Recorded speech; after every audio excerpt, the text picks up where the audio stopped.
No, it's 6 o'clock, so let's get started on our budget work session. I'm not sure who wants to lead off on this discussion. Session, is that you, Jill? I'll go ahead and jump in. We've had a few comments regarding the truth in taxation, so possibly that would be the best place to start. As you've noticed on the agenda, the budget language is different this year. This is to meet the new state requirements for the truth in taxation process. That training came to us fairly recently, since the last council meeting, in fact. And through those trainings, we were trying our best to make sure that we met the process. The numbers we know are going to change because we don't know what our certified tax rate will be set to for the 2027 budget. And as we anticipate what's happening with the city's budget, we have provided, staff's focus has been to provide the best possible options for council to make the best decision that you can. And in doing that, we have to start somewhere at the very highest that we would anticipate setting a certified tax rate. So we started there and kind of worked down from there. The language on the agenda was specifically to meet those new state requirements. If you have questions about that, we've got Brody here to answer those questions.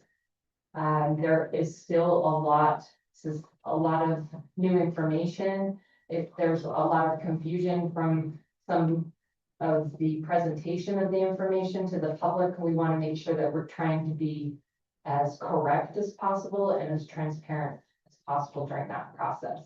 So I just wanted to kind of get out in front of that as far as this budget discussion goes. And then we're open to address any questions, or we have comments on any of the updates since the last budget discussion. Yeah, I do have a question, because our last budget discussion, we showed that we had a $700,000 surplus, and I'm wanting to know what changed and where those categories changed. So the revenues over expenditures did show a positive change, and that was reflected in the use of fund balance in the roads funds. So on the revenue page, there were 3 items that were outlined as road funds being used, and that's fund balance from those categories. All 700,000 went into that. So can you point into what page that is on the The revenue, it's on the revenue page. And that was part of the March graph. So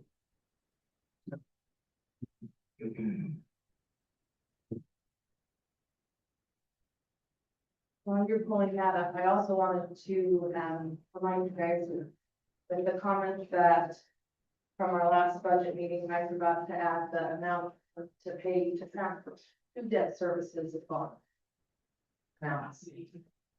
So that was another portion.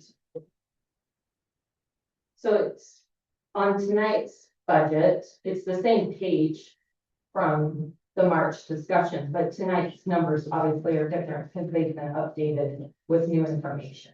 But that is the explanation of why there was a positive revenue balance over the expenditures.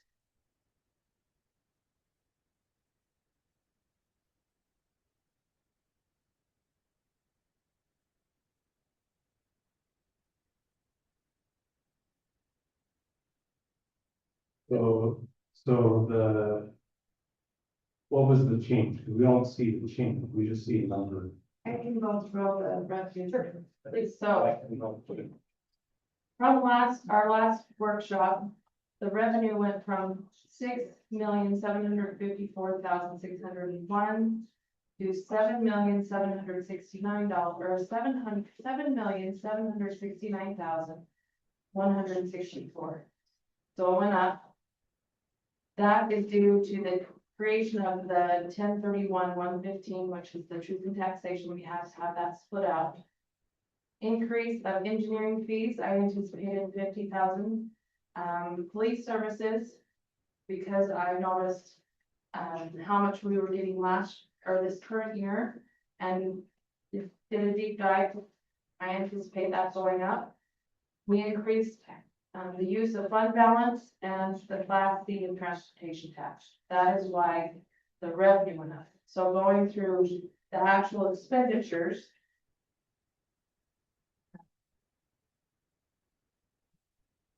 On the mayor and council, I added $10. That was not a big jump, okay? On the court, which is that next page, we decreased it. The amount was 145,100, and it decreased to 144,900, and we decreased the benefits. That's what changed on that one. The admin, which is the 1044 account, went from 829,960 to 947,350. There was an increase. So what was why did that increase? I looked at the trend with the fuel and seeing how it's still hasn't hit its peak. I'm actually seeing it peak in August. At the end of July, I increased that to 750. What's the total increase? Well, we had some decreases too, so I'll go through all of them. The benefits, I increased $500. And the salary, we increased a little bit from 389,610 to 404,000. We had some decreases from the engineering fees from 665,000 to 60,000. Bank fees, because we're hitting our mark and we've actually decreased it, and it still kind of gives us a little bit of a cushion of 1,500 compared to the 2,000. So that's from the admin.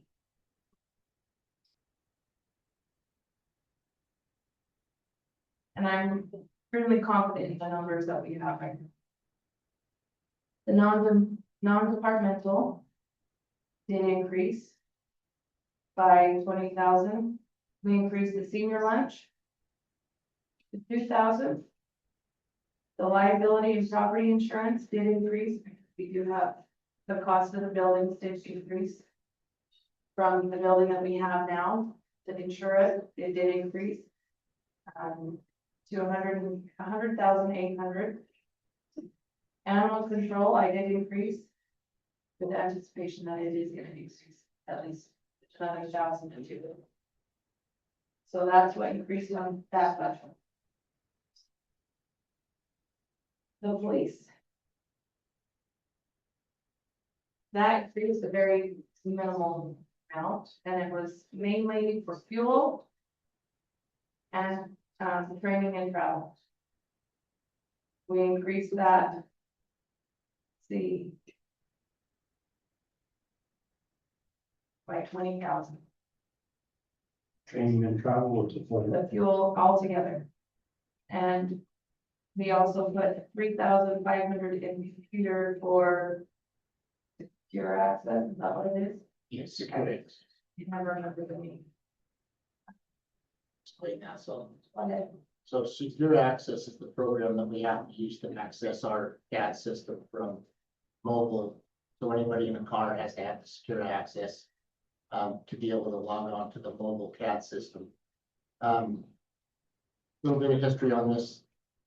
Sorry. Our server, we used to go through South Ogden server for this service. South Ogden server is now needing repairs. South Ogden hasn't actually charged us for the last few years for those licenses. So it's either help South Ogden build a server or start putting our licenses through the dispatch server. The reason for the 3,500 is they bill on a different cycle, so in order to catch up from July to January is $900 and something, and then from January to January will be the 2,400. So we're taking two bills on in one budget year to get caught up, and then from there on out, it will be $2,400 a year. But our computers, mobile computers will not function without this system. Okay, moving on. Our building inspection, the 1056, that did not change at all. The main public works, 1061, decreased. We decreased the computers from 10,500 to 1,500. We increased the salary by $200. And the special department, we increased 250, which overall is still a decrease in the budget. The roads went up dramatically.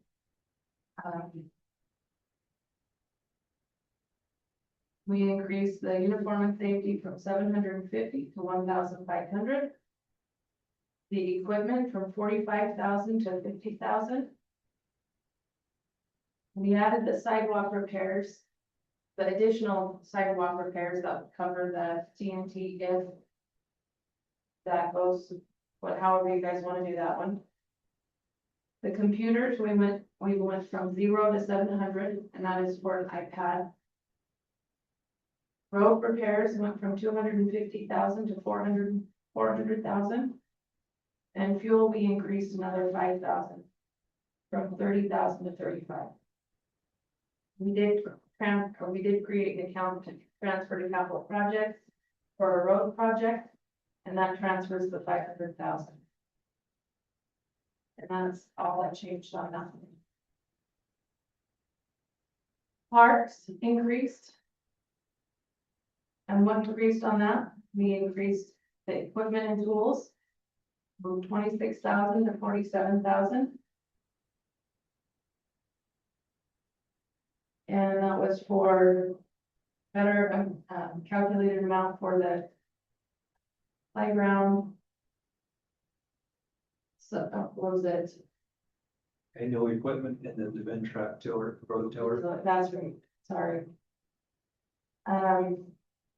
Youth softball went from 7,000 to 12,000. Impact fee expenditure, this is our restricted account, so we have it. We're just gonna use some of it, so that's 75,000. Irrigation and secondary, so this is any of the irrigation parts that we have to replace, not to mention our property tax that we have to pay for the secondary water. That went from 19,000 to 21,000. We decreased the grounds from 34,200 to 31,000. Recreation, we have a line item to pay people that are hosting our recreation events. And that went from 13,600 to 8,000. That's all that on arts. This is my oops from last budget. This is part of why it changed. Contributions, this is where we put, we have to post any amount that we transfer to bad debt or our bonds. I failed to post that in our workshop report, so I apologize, that is my fault. So that is on there for 879,000. Other than that, that's all that changed. Our 4 mile district did not change. Our bonds did not change.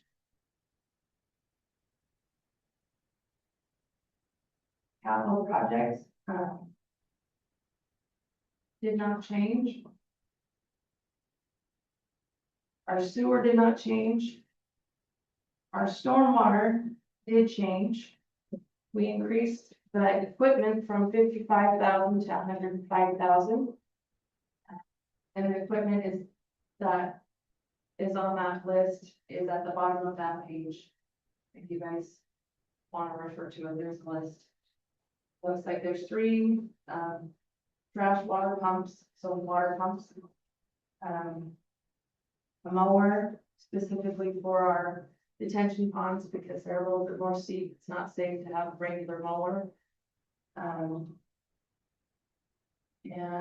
other emergency things that might come up that we have to fix or replace. Other than that, that did not change. Our street lights did not change. Garbage fund and our motor pool did not change. Do want to bring attention because of the increase of Central Weaver and our garbage service, because it is a pass-through.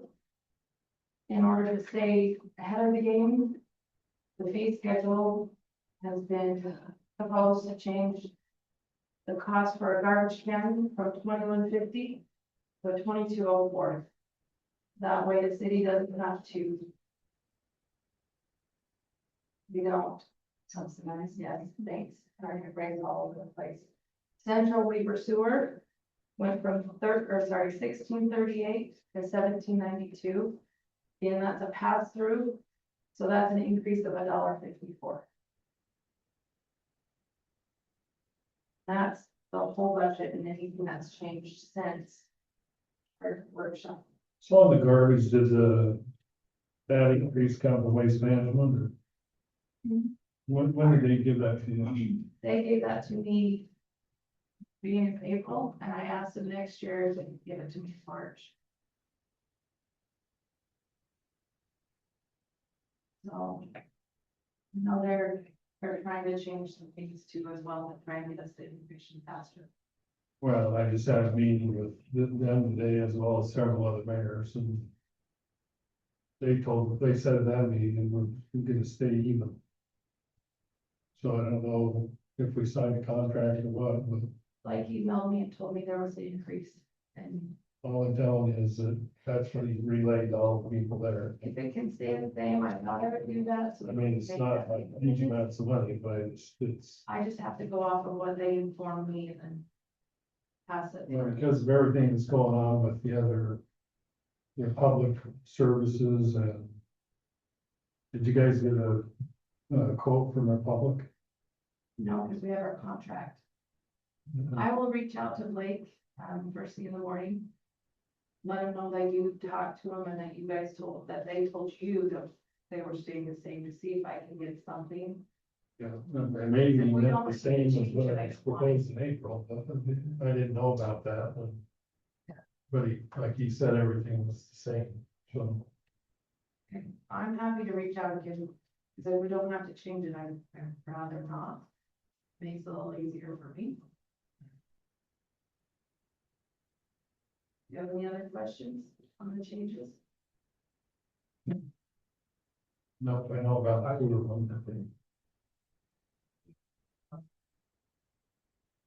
I have a couple of questions. Go for it.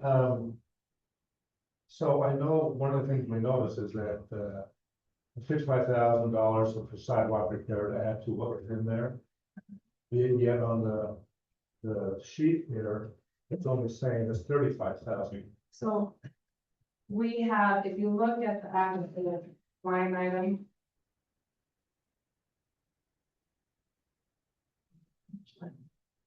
$25,000 original, yeah.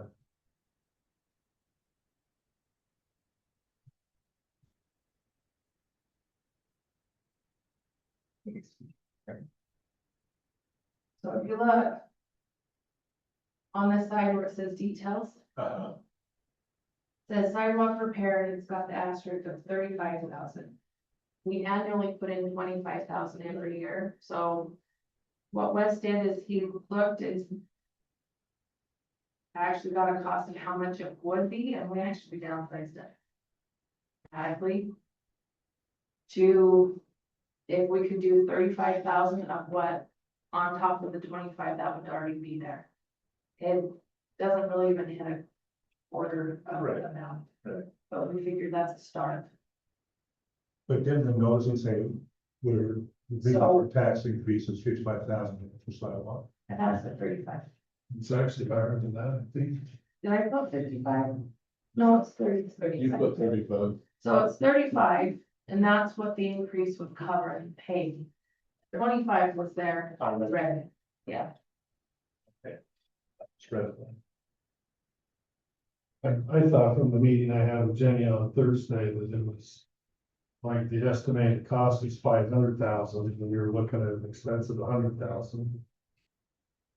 So based on that conversation, we reduced it significantly for the truth and taxation portion after that conversation. But yes, I have the numbers. If you want to know the total cost of the assessment of the sidewalks, or the public works team has provided an assessment as they go through the sidewalk policy. So I do have that So that's information. now they've done that. Now they've identified, of our 44 miles of sidewalk, 1.9 miles need to be replaced. At a total cost of $500, $400. These are estimates, of course. We did not seek. Did I say that? 500 or $500,400. There are 380 grinds needed. And then I have them identify that 15% of the failing sidewalk would be deemed a failing grade or a hazard. So about 15%. So in our calculation, we were trying to identify how much money we would need to cover that 15% of the $500,000. And then 90% of the grinds that they identified would be hazardous. So that is their assessment. They're planning on providing a 7-year plan to address all of the sidewalks within the city through a replacement grinding program and the new adoption of the sidewalk policy. Some question on that, when we're talking equipment, are we talking about getting our own grinder, or are we talking about looking at renting grinder? So I know those are expensive machines, and they're even more expensive to maintain. So we looked at both options. We have both numbers for What you. was So it's $35,000 for what's called a scarifier that meets the OSHA requirements for grinding.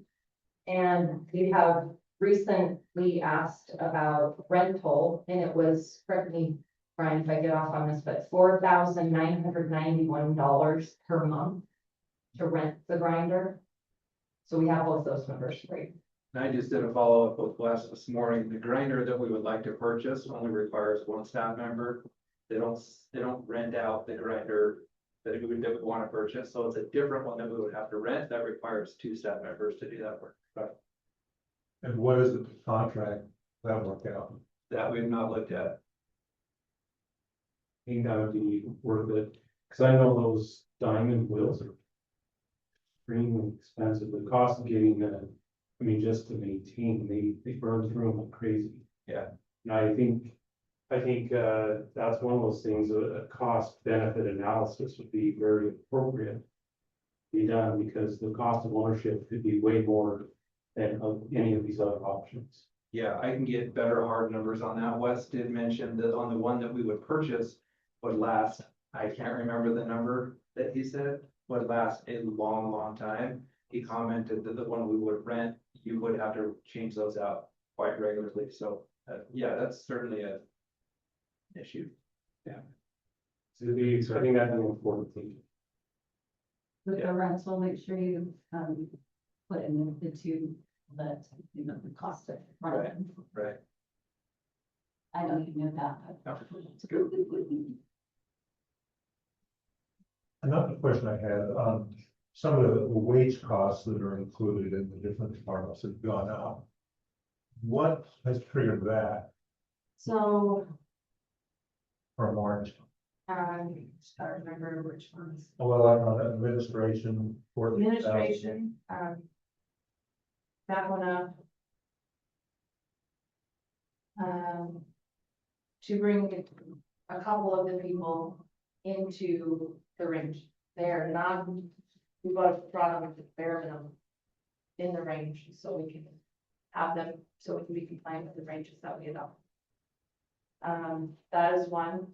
We increased part-time person from just doing accounts payables and business license to increase to help with crossing guard, because we haven't had a crossing guard for a year, the whole school year. We haven't had one. Remember you talked. So we've had that budgeted, so that would essentially allocate from one department to the admin department, and that would also give more admin support and more time to work on code enforcement.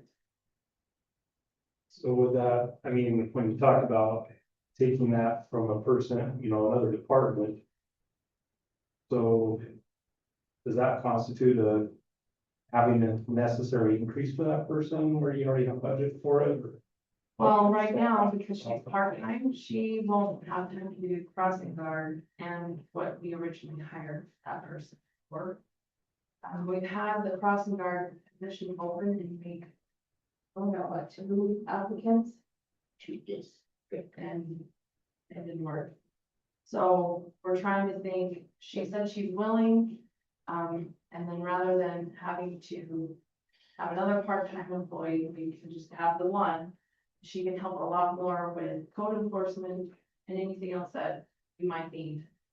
But with code enforcement, crossing guard, and what she's already doing anyway, would cover the full hours.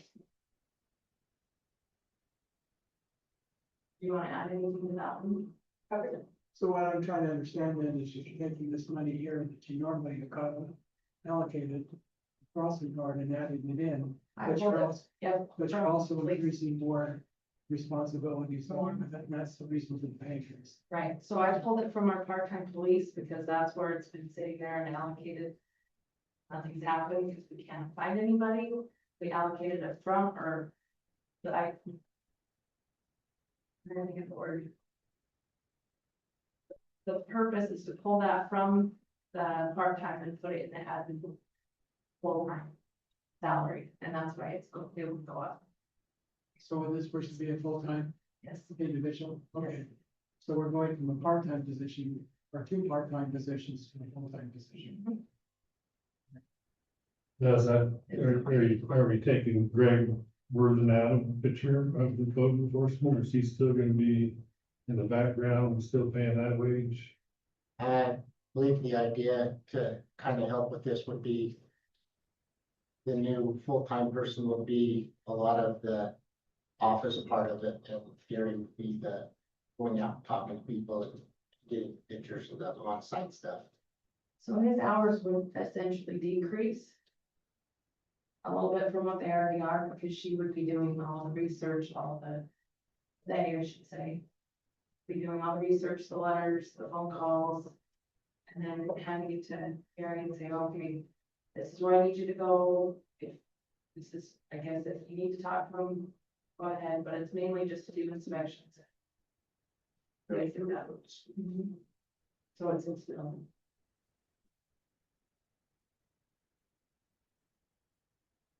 Another question, I know it's either March or February where, Councilmember Hadley had talked about what is our local sales tax number? And you were gonna take a look at that to see what is the, What I can tell you is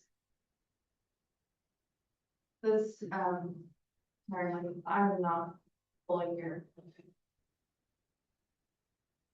The county gives us the numbers that I can look at every month, well, no, I think the question was, how much we get. we have a 1% sales tax option. What is the city doing with that local option of a 1% that could go to the city? Have we implemented our 1% on sales tax? To be honest, I've been trying to focus on the budget and a few other issues. Explain the 1% to me, maybe. So the state allows local government, so you have the state sales tax amount. And then local governments can implement up to a 1% tax, So the an additional tax on sales tax. I know we've done that.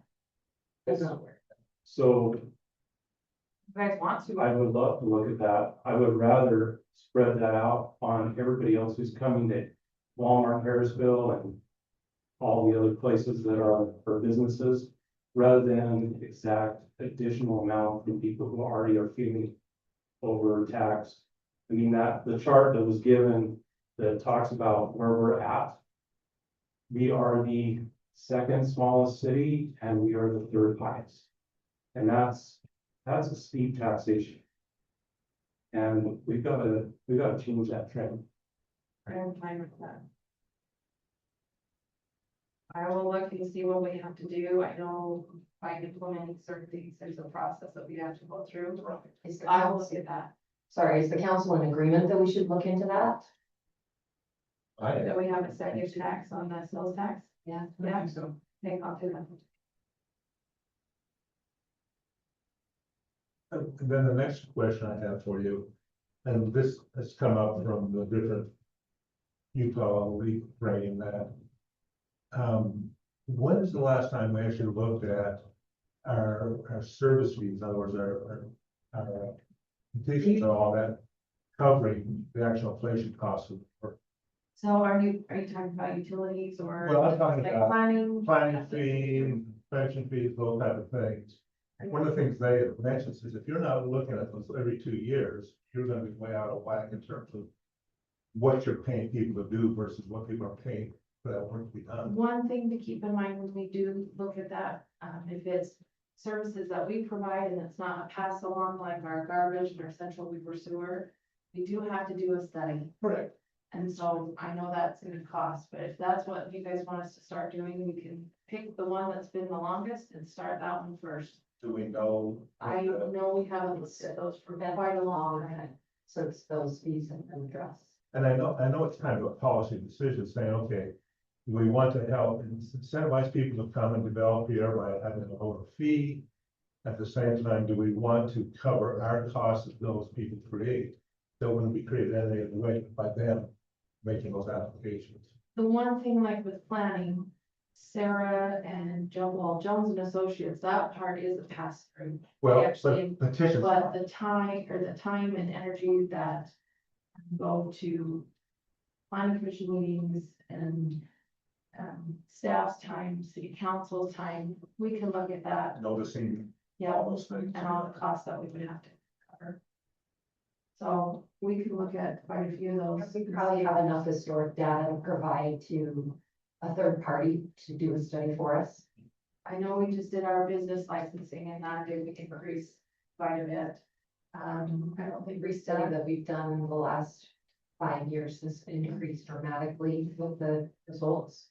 yeah, as I said, because whenever we did something way out, back, at least we bring these business licenses. Business licenses was the most recent fee study that we did outside of, 2021, 2 years. Yeah. Yeah, it was Yeah. So I remember when you did That's that, the last at least 2 years ago, they were working on some of the things. As far as some of these others, no, I guess we haven't done this, but. Because I can just, from past experiences, when we would do our actual study cost for like a petition to rezone, we figured out the cost to the city to act on that petition was somewhere around $3,000 to $4,000. But we made the decision, say, okay, we want to scale that at least recover something, and so we, said, okay, $800 versus the $250 that we've been before. So once you get the numbers, you still have to decide what is the best in terms of service and costs that we incur with inflation happening each year of personnel and that type of thing to cover. So these studies that you talk about, they're not something you can do in-house, they have to be outside third-party source, Yes. that's by. I think it's actually by state law, right? It has to be, outside the city and then, Not mine. yeah. Cause the fee can't be in excess of what it truly costs. Correct. And so it's defended fee, you have to have that independent. And that's always the balance is, we could do that, but then, the studies themselves are. So how much do you normally pay for the study? Professional studies can run around $10,000 to $15,000 typically, is what we've seen. They used to be around 6 to 8, but they've gone up. Typically, what we have been able to do is pay out of that fund when we're starting something new, which was actually part of the options I wanted to present to council tonight through our analysis, and I don't want to jump ahead too much, but we identified sidewalks as being the liability issue and need in the city, and that's where the focus went. Through the Class B and C road funds, those are restricted funds we can only use on roads and sidewalks. Roads are more, to Jill's credit, as in our discussion, roads are more expensive than sidewalks.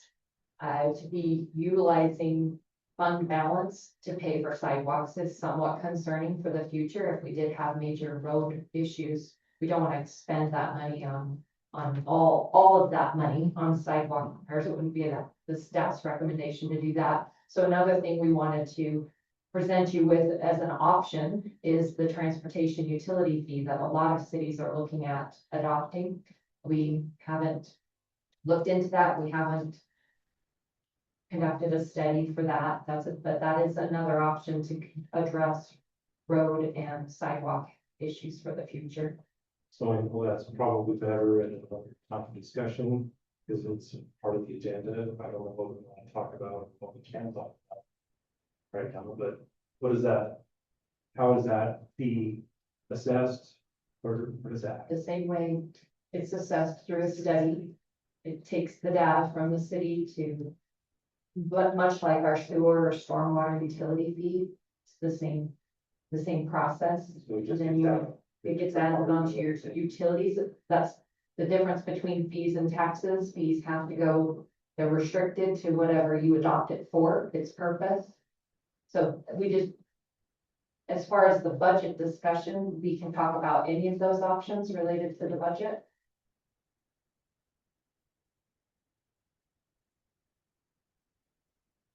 Any other discussion?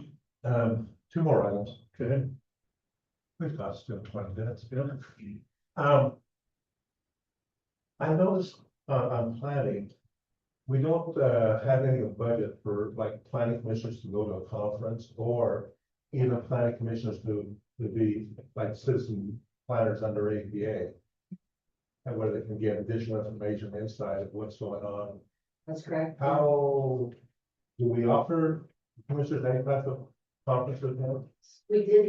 We actually had 2 commissioners sign up for the LEAP conference. We do take that out of the travel and training out of the planning budget. There is allocated $1,000 for this year. We reduced that to $750 for next year. On the proposed budget we're talking about tonight, it's been reduced to $750. We have $1,000 in there. It's under 1056, 330. 330. That's certainly something, now the planning commissioners are actually required to have 4 hours of training every year.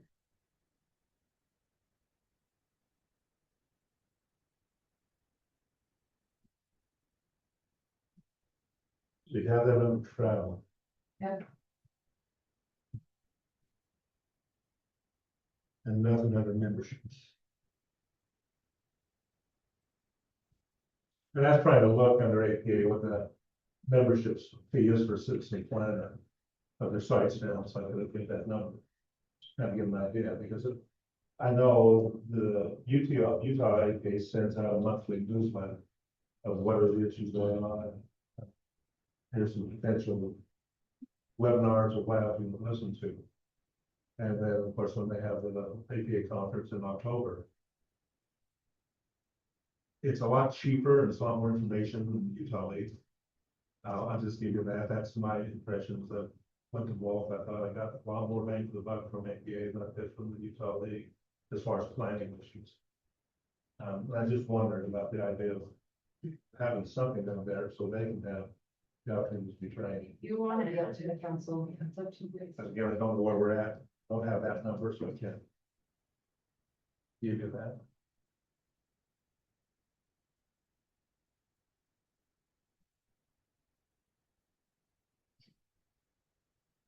And then the last question. And, this is, I guess for Brian. I noticed under the, public works, there's a $2,700 Christmas, item. As far as engagement for public works. How does that work with the administration engagement of $5,000? So I basically budget $250 per employee for maybe some barbecues throughout the year or a breakfast or something. Anytime it's basically just employee engagement. Anytime I feel like we've gone out, and busted it out and done a great job on a project. Take them out to breakfast or go to lunch. So I budget $250 per employee for that per year. And then $100 per employee for a Christmas gift from the department. That's what's been allowed in the past. So that's what I put in there. That's what we do with that. A Christmas gift for each employee from the department, from the city. And then the additional 5,000 from administration going to all city staff. No, it's per, so each department has their own, so admin would be, yeah, everybody. So admin would be people in administration. Yes, So you said it was 250 per person Per employee, yeah. for a gift? No, No, $100 per employee per gift. $250 per employee for lunches throughout the year, a dinner, barbecue. Things like that. so you have $100 for spending on different things. You got 100 plus 150, that's the 250, that's what we're talking. 100 plus 250. So it's 350. Correct. Okay, thank you Yep. for clarifying. It's what's been allowed in the past. That's what we put in this time. And then the last question I have then, why? I know we talked about that there's a 3% cost of living. And then the merit has a 2% increase. Those numbers, are they just salary? They don't include what benefits, because the increase goes up and salary then also benefit increase. goes so up. how I calculate it is, you have an hourly amount. We automatically look and say, okay, here's a COLA. And how we determine what the COLA is all of us HR within the state of Utah kind of talk to see what everyone's doing. We're sticking with the 3% again. I don't think we need to go up to 6, or a lot of cities are, you know. And then we would do a 2% possible merit if they need it, but we calculate it in there just in case they do get it. And then what the total hourly with those changes, and that's how we do the benefits. Just so we can make, because that includes retirement, your taxes, not just healthcare. It includes any benefit. So when you did the analysis of, of everything, that was strictly salary analysis, not for the benefits that. No, that's part of how I calculate the benefits. So I have to calculate all of the salary with possible increases. Because you don't wanna do Right. it hourly and then be like, okay, here's your benefits, but they get these 2 increases and then come up Right. short. So we do all those salary, analysis, and then we do the benefits. Again, not everybody gets benefits, they opt out, so we save something there, but we have to have it there legally. In case they do want it, or in case we hire someone and they need it. And their full-time status. Hopefully that answers. Well, maybe just I'll repeat back, maybe to see if I understood that. So that sheet you give us saying, okay, here's low range, mid range, high range, and what we did in our analysis. That number is also including, when you looked at those people, you didn't only look at their salary, you looked at all their benefit package. And that fits into that total number. No, Oh. that's a wage now. That's what I'm trying to figure So out. it's not a salary analysis, it's wage. So for example, how that works is you go and you look at, we have a website, Technic, thank you. And a lot of cities, put their information in there. You have to look.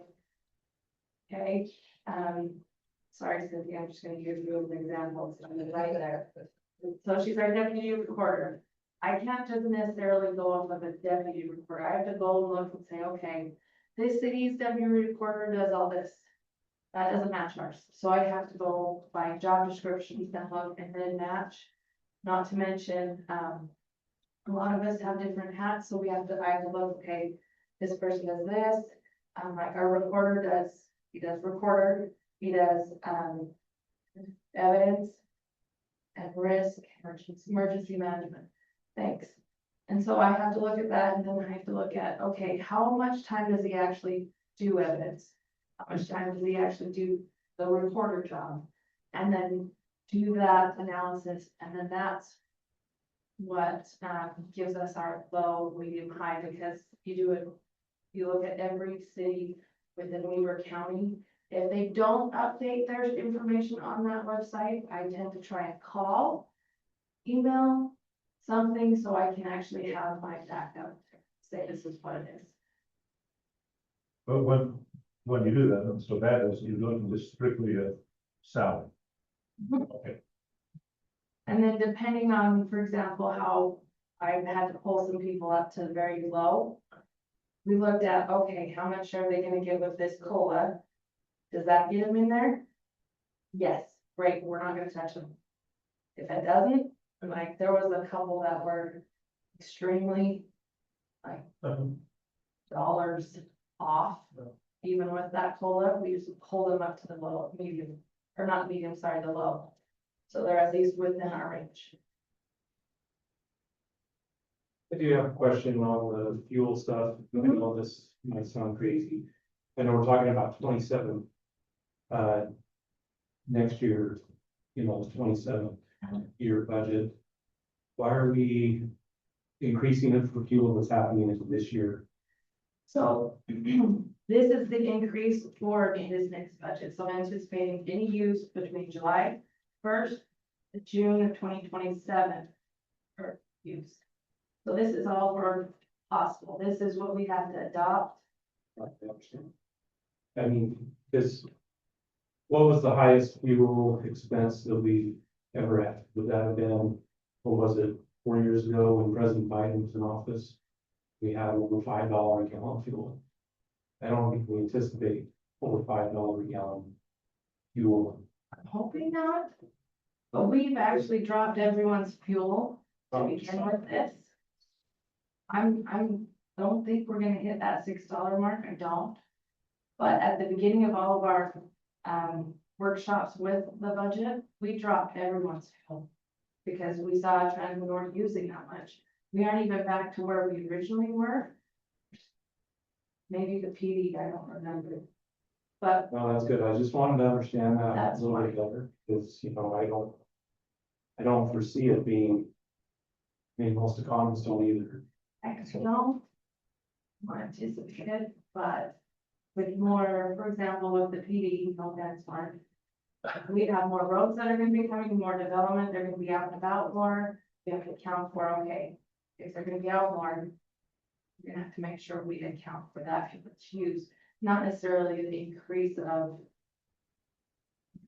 bodies, it's more of how much fuel we'll use. And we rather try and anticipate it and have a good amount.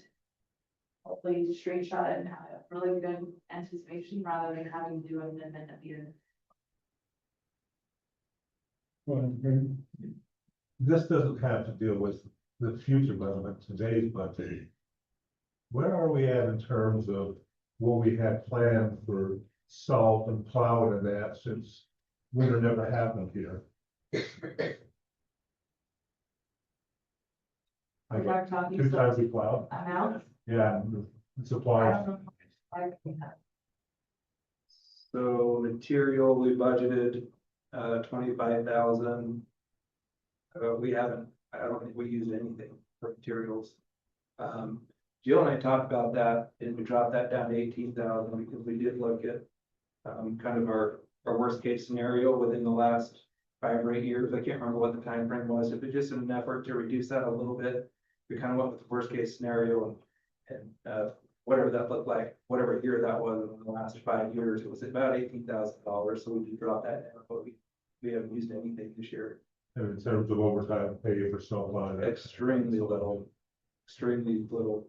Are those funds that can be transfer into So the CIP? The general fund, whatever is not used, we can put into our fund balance, but only up to a certain percentage. 35%. Right, so if we don't exceed that 35, we can just put that back in there, rather have that there, but. If we exceed, we can pay more onto the bond, whatever we need. Jenny, did you want to add, or I was looking to see if the snow, if you're referring to capital improvements then, right? Yeah, that money could go to. Took me a second to CIP get that. or- So snow Or the removal roads, is in the right? roads, yes, it's in the roads fund. So it's, It could be possible. We can do that, whatever you guys. Correct. yeah, so that is, that's being, Doing a it portion of that budget is being paid through restricted funds, yes. I have one question. So on your health insurance for the employees. Currently, are we paying 100% of the premiums, the city paying 100%? What are we paying? 90, And now the employee pays 10? and that's only on medical and dental. They pay 100% of their own vision. And anything higher than the base life insurance, which is like $5. Do you run a cafeteria plan? Or do you do No. just one particular? Our medical benefits, they don't offer anymore because we kept it the way it is. It's a $500 deductible. And that's all we have. They offer two plans, which is, it would go through either, Mountain Star or Intermountain, so they get their option of which one they want to use, but it's just a $500 deductible, and it's still the cheapest one. Now, is that like a one time a year per person, $500? $500 per person, but as soon as you hit up to, I want to say it's 1,500, it can cover the whole family. So that's your standard deductible, how that works. We didn't design that out. And that's the cheapest plan. Yes, PHP doesn't even offer it because we kept our, Grandfather. claims or however you want to put it. We promote, hey, go get your annuals, make sure your preventive's done, and it keeps our claims down. So they're like, okay, we'll just keep you on this as long as you don't mess that up. So, and it has, we average probably increase 4% at the most. So what does this cost the city for like a family of 2 versus a family of 4, 5? So, without having to actually get into my computer and double checking, I know one person is about, I couldn't tell you who paid, how much we paid on 1%. I could just tell you about a full amount. It would be, I think it's $700 just for medical. Right. For one person, for one employee blessing another person, spouse or child. I say it's 13 or 14 for family. I don't know if that's just dental or just medical. Don't know. I know I looked at mine, it's 2,000, I paid a chunk, 200? and I family for it.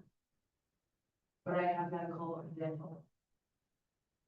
I've been lucky to have any classes, well, so far. I don't know, my wife, we're having to do hers through the school.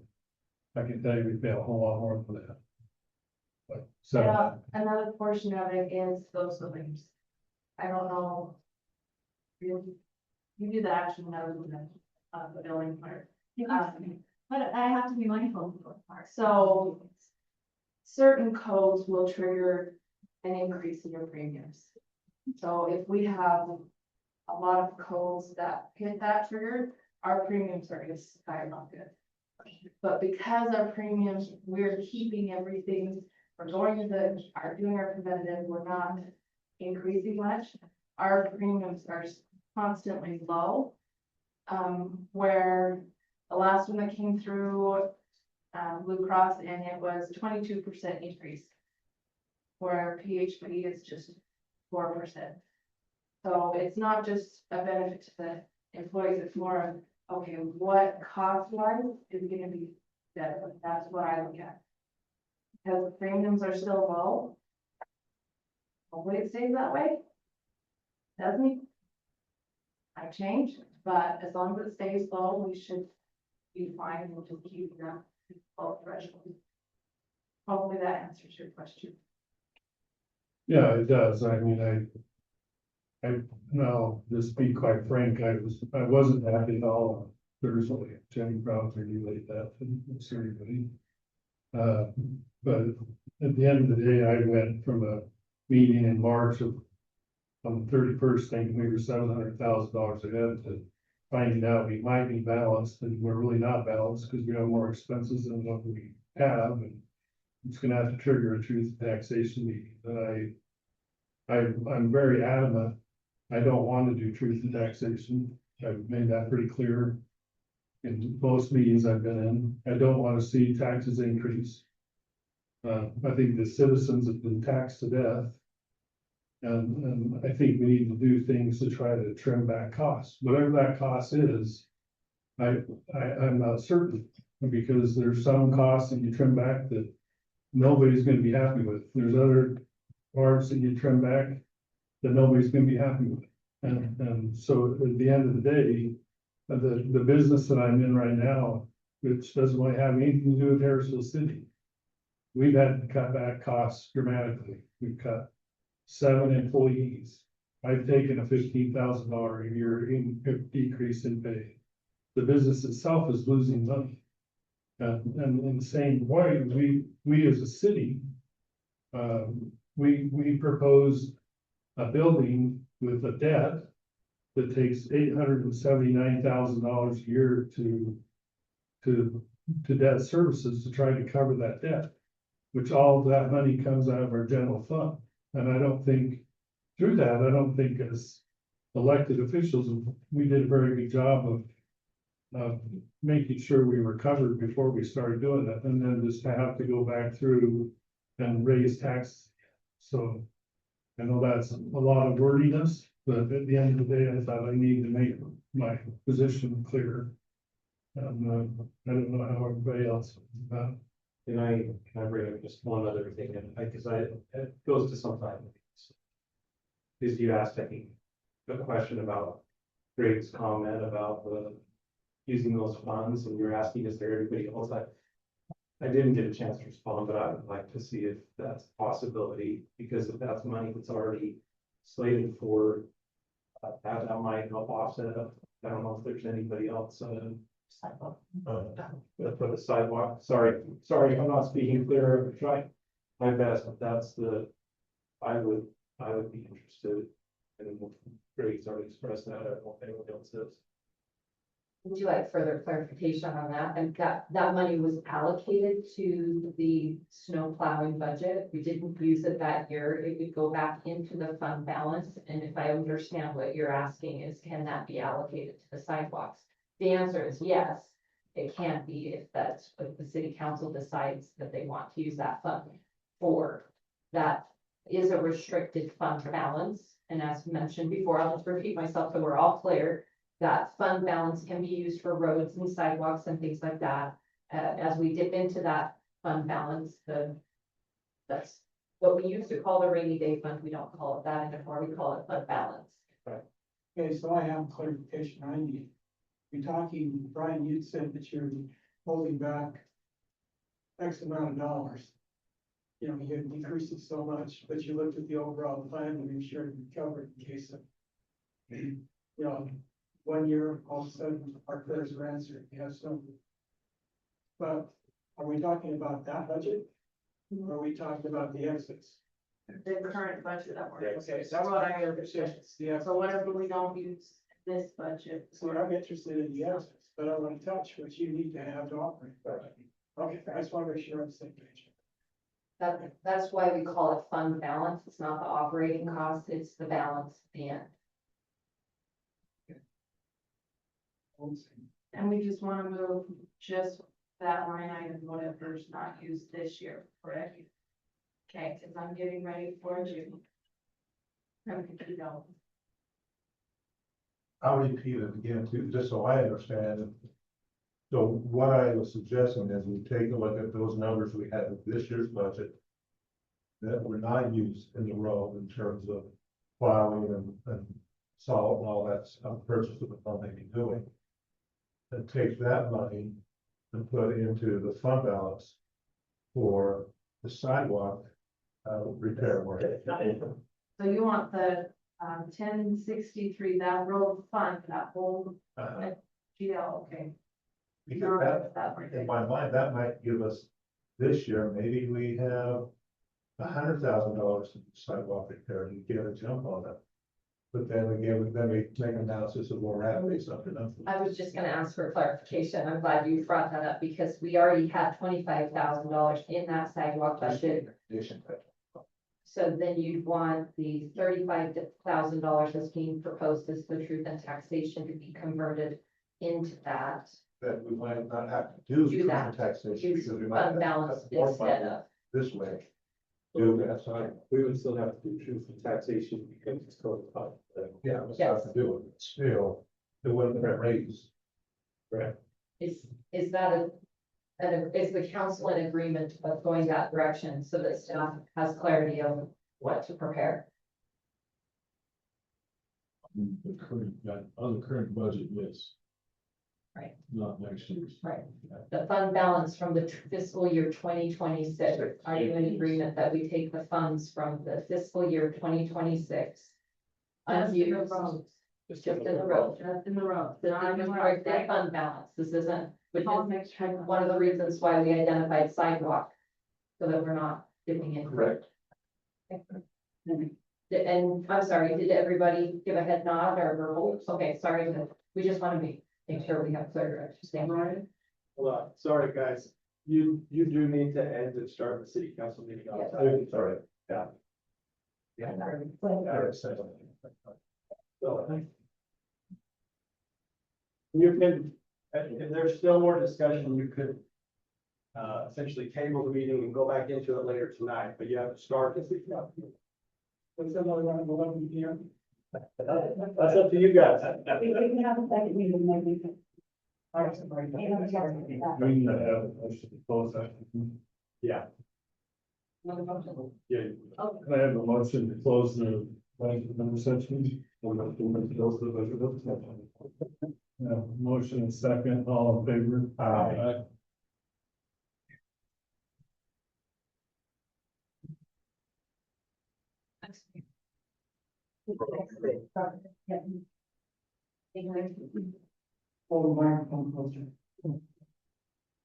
So welcome everyone to our city council meeting of May the 12th, 2026.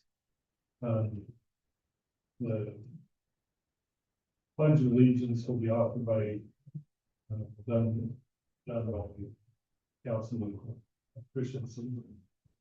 Everybody get up, join you. I pledge allegiance to the flag of the United States of America and to the republic for which it stands, one nation, under God, indivisible, with liberty and justice for all. Thank you.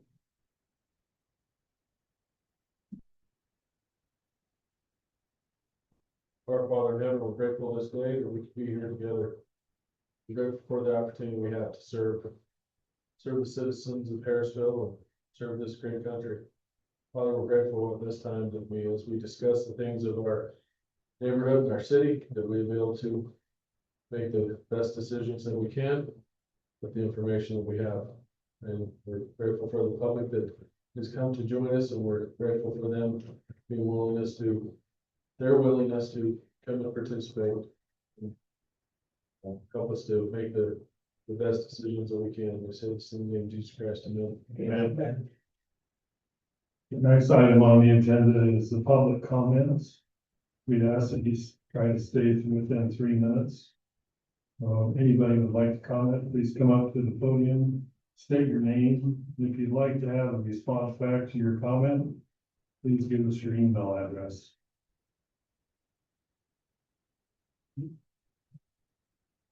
I just have something really quick. I have a paper for all of you, it's two-sided.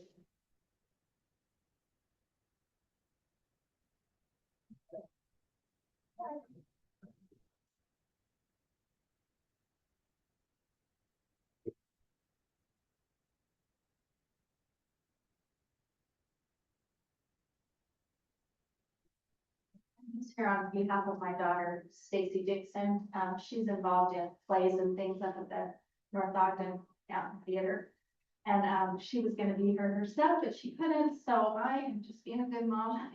Coming here to read her statement. Give us your name. Oh, I'm sorry, Amy Saunders. Okay, so I'm gonna read her statement real quick.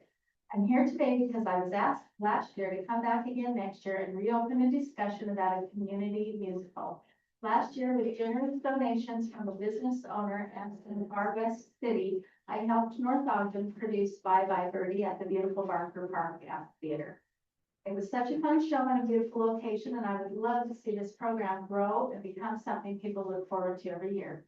I brought you some information and included a proposed budget for 2026. We would be so appreciative if Harrisville would offer their support this year. And I feel most of your city residents would be proud of their city working hard to participate in the musical theater. Theatrical rights have been applied for and will be in September again this year. The show will be. Auditions will be held in June. The title will be announced and advertised on your website and newsletter as soon as the rights are secured. Audition dates and showtimes will be announced immediately, but not without the title until it is approved. If Harrisville decides to participate. Thank you sincerely. On the back, there is my daughter's phone number and her email. If any of you have any questions. Otherwise, I have a grandson who got married today and his reception is going on right now. So I'm gonna run unless you have some questions for me really quick. I don't think we have any questions. Okay, just read both sides of that and you could let me know. I'm sorry. No. Well, we're talking about 250th, there's an idea here, I need to know. Okay, all right, great. Give me a call. Thank you. Okay, thank you so much. Okay.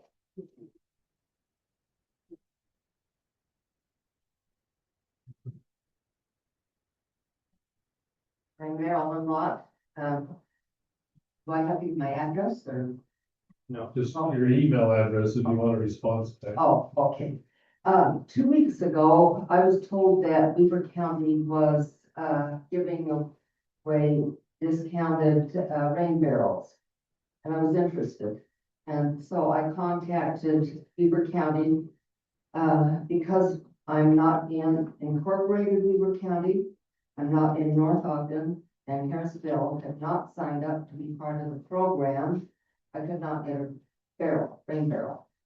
And so I am here to ask you to sign up for next year. If, to help with the drought situation, I would like that water to, water my gardens. Well, I apologize that you got that response back from the county, because the meeting that I attended, they said that even though we didn't sign up as a city, you would still have the opportunity to buy the barrel. And then let me. So. Okay. I'll Anyway, have a conversation within the next week on meeting. okay, they said, that I could contact the Utah Rivers Council Rain Harvest website. If you already know about that, then. I was in a meeting with the county and they talked about joining. We really don't have a lot of budget money in our city, and so we would have had to expend about $2,500 Oh, okay, to try to cover barrels, and that's if you did, and then we're not sure how many people are gonna buy them. So the issue with that was we didn't really want to expend $2,500. Yeah. And but they said that they could go ahead and buy it, like you could, as a resident of Harrisville, you could still buy it. And I'll talk to Sean Wilkins is the guy's name that And Yeah. John Wilkinson was the one I talked to. so I'll have a chat with Sean. Yeah, just as clarification. So. Council, We have to- Okay, Just me. We should not be okay. discussing, we can have a conversation when the public comments come over if we want to address it, but. Okay, Just so the anyway, first time. It's just something that I would like to see Harrisville participate in. Okay. Some of my neighbors would too, so thanks. thank you.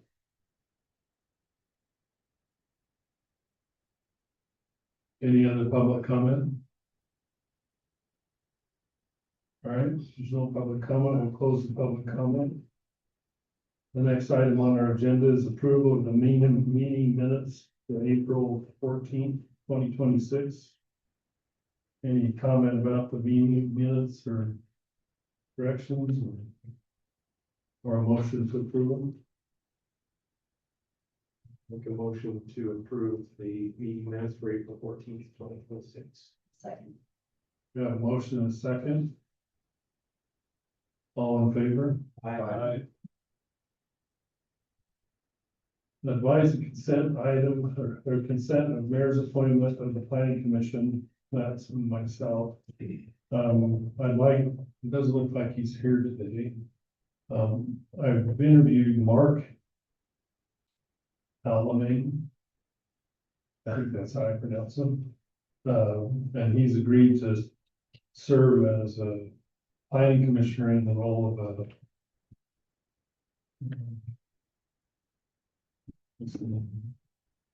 like, or did it, yeah, okay, just as a planning commissioner. So a planning commission member, and he's agreed to do that, and I just need to have an approval from the city council. I'll make a motion that we approve Mark Almaine as a member of the planning commissioners. We have a motion, we have a second, I'll second. all in favor? Why?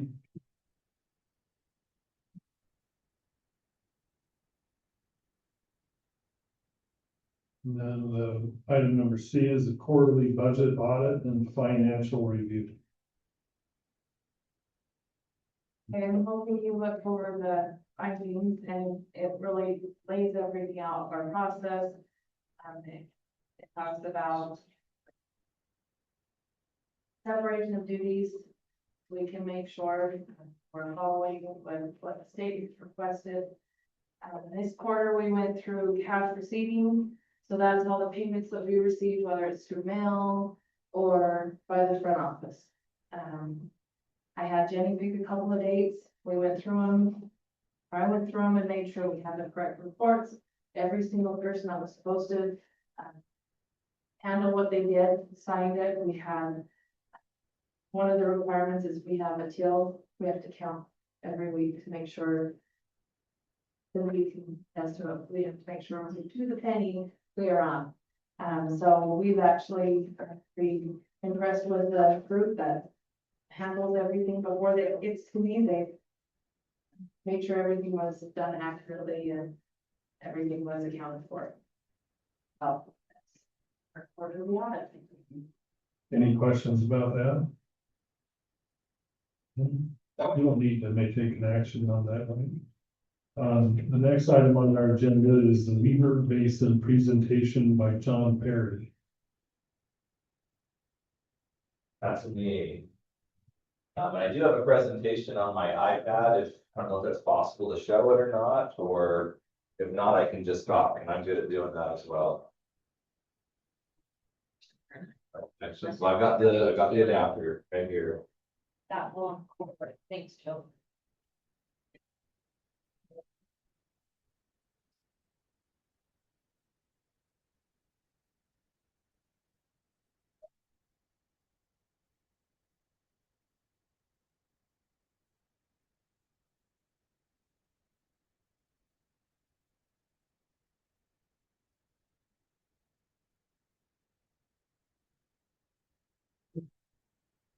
while we're getting this up, I just want to thank Jay for inviting me to come here today and just give a update on kind of our water supply situation and maybe some opportunities that are available to collaborate and see if we can't make our water supply go as far as possible.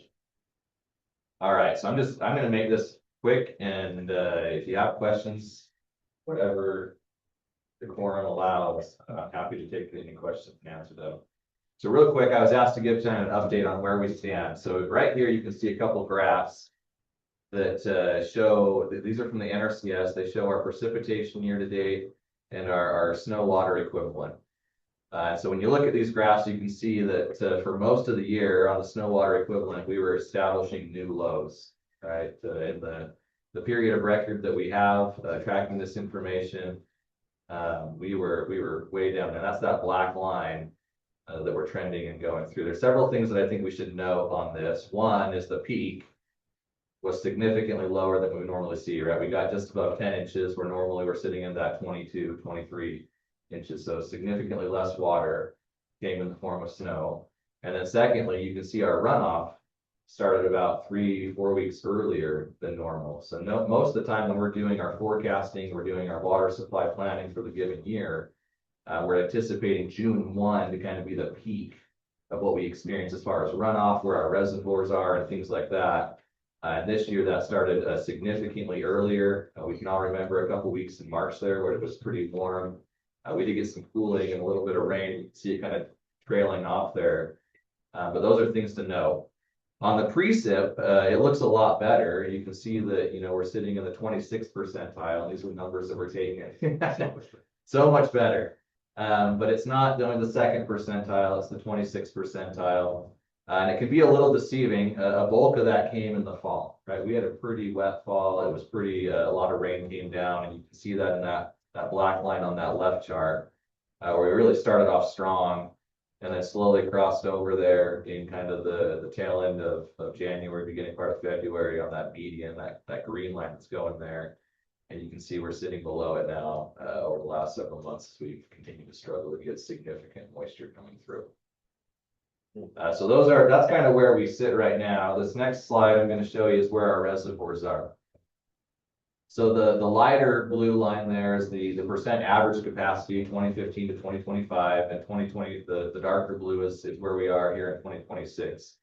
So you can see we actually had a fair amount of holdover from last year, which is good, right? That's the whole purpose of reservoirs, is to get us to the dry years. But what you can see, we still got several that are significantly lower. Willard sitting there at 54%. Now that's a function of some work that had to take place out there. So it's not completely indicative of water demand. But you can see Lost Creek, which is normally one that fills, sitting at about 59%, and it's not going to get any more. Right. The thing to keep in mind, like we talked about with that early runoff, is what we have in our reservoirs now is what we have. If you look at the graphs on the right, normally this time of year, we're still increasing. We're still seeing runoff come down. And you can see a lot of these have plateaued and started coming down already. And that's a function of withdrawals, the releases that we're making out of those reservoirs to meet agricultural and other demands that are on our system.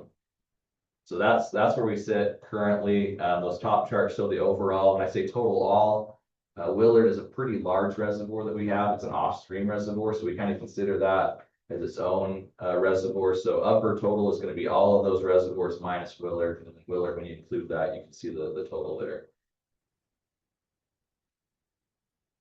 All right, so what's driving demand? So this is just a snapshot of kind of a compilation of water use data that's submitted to the state.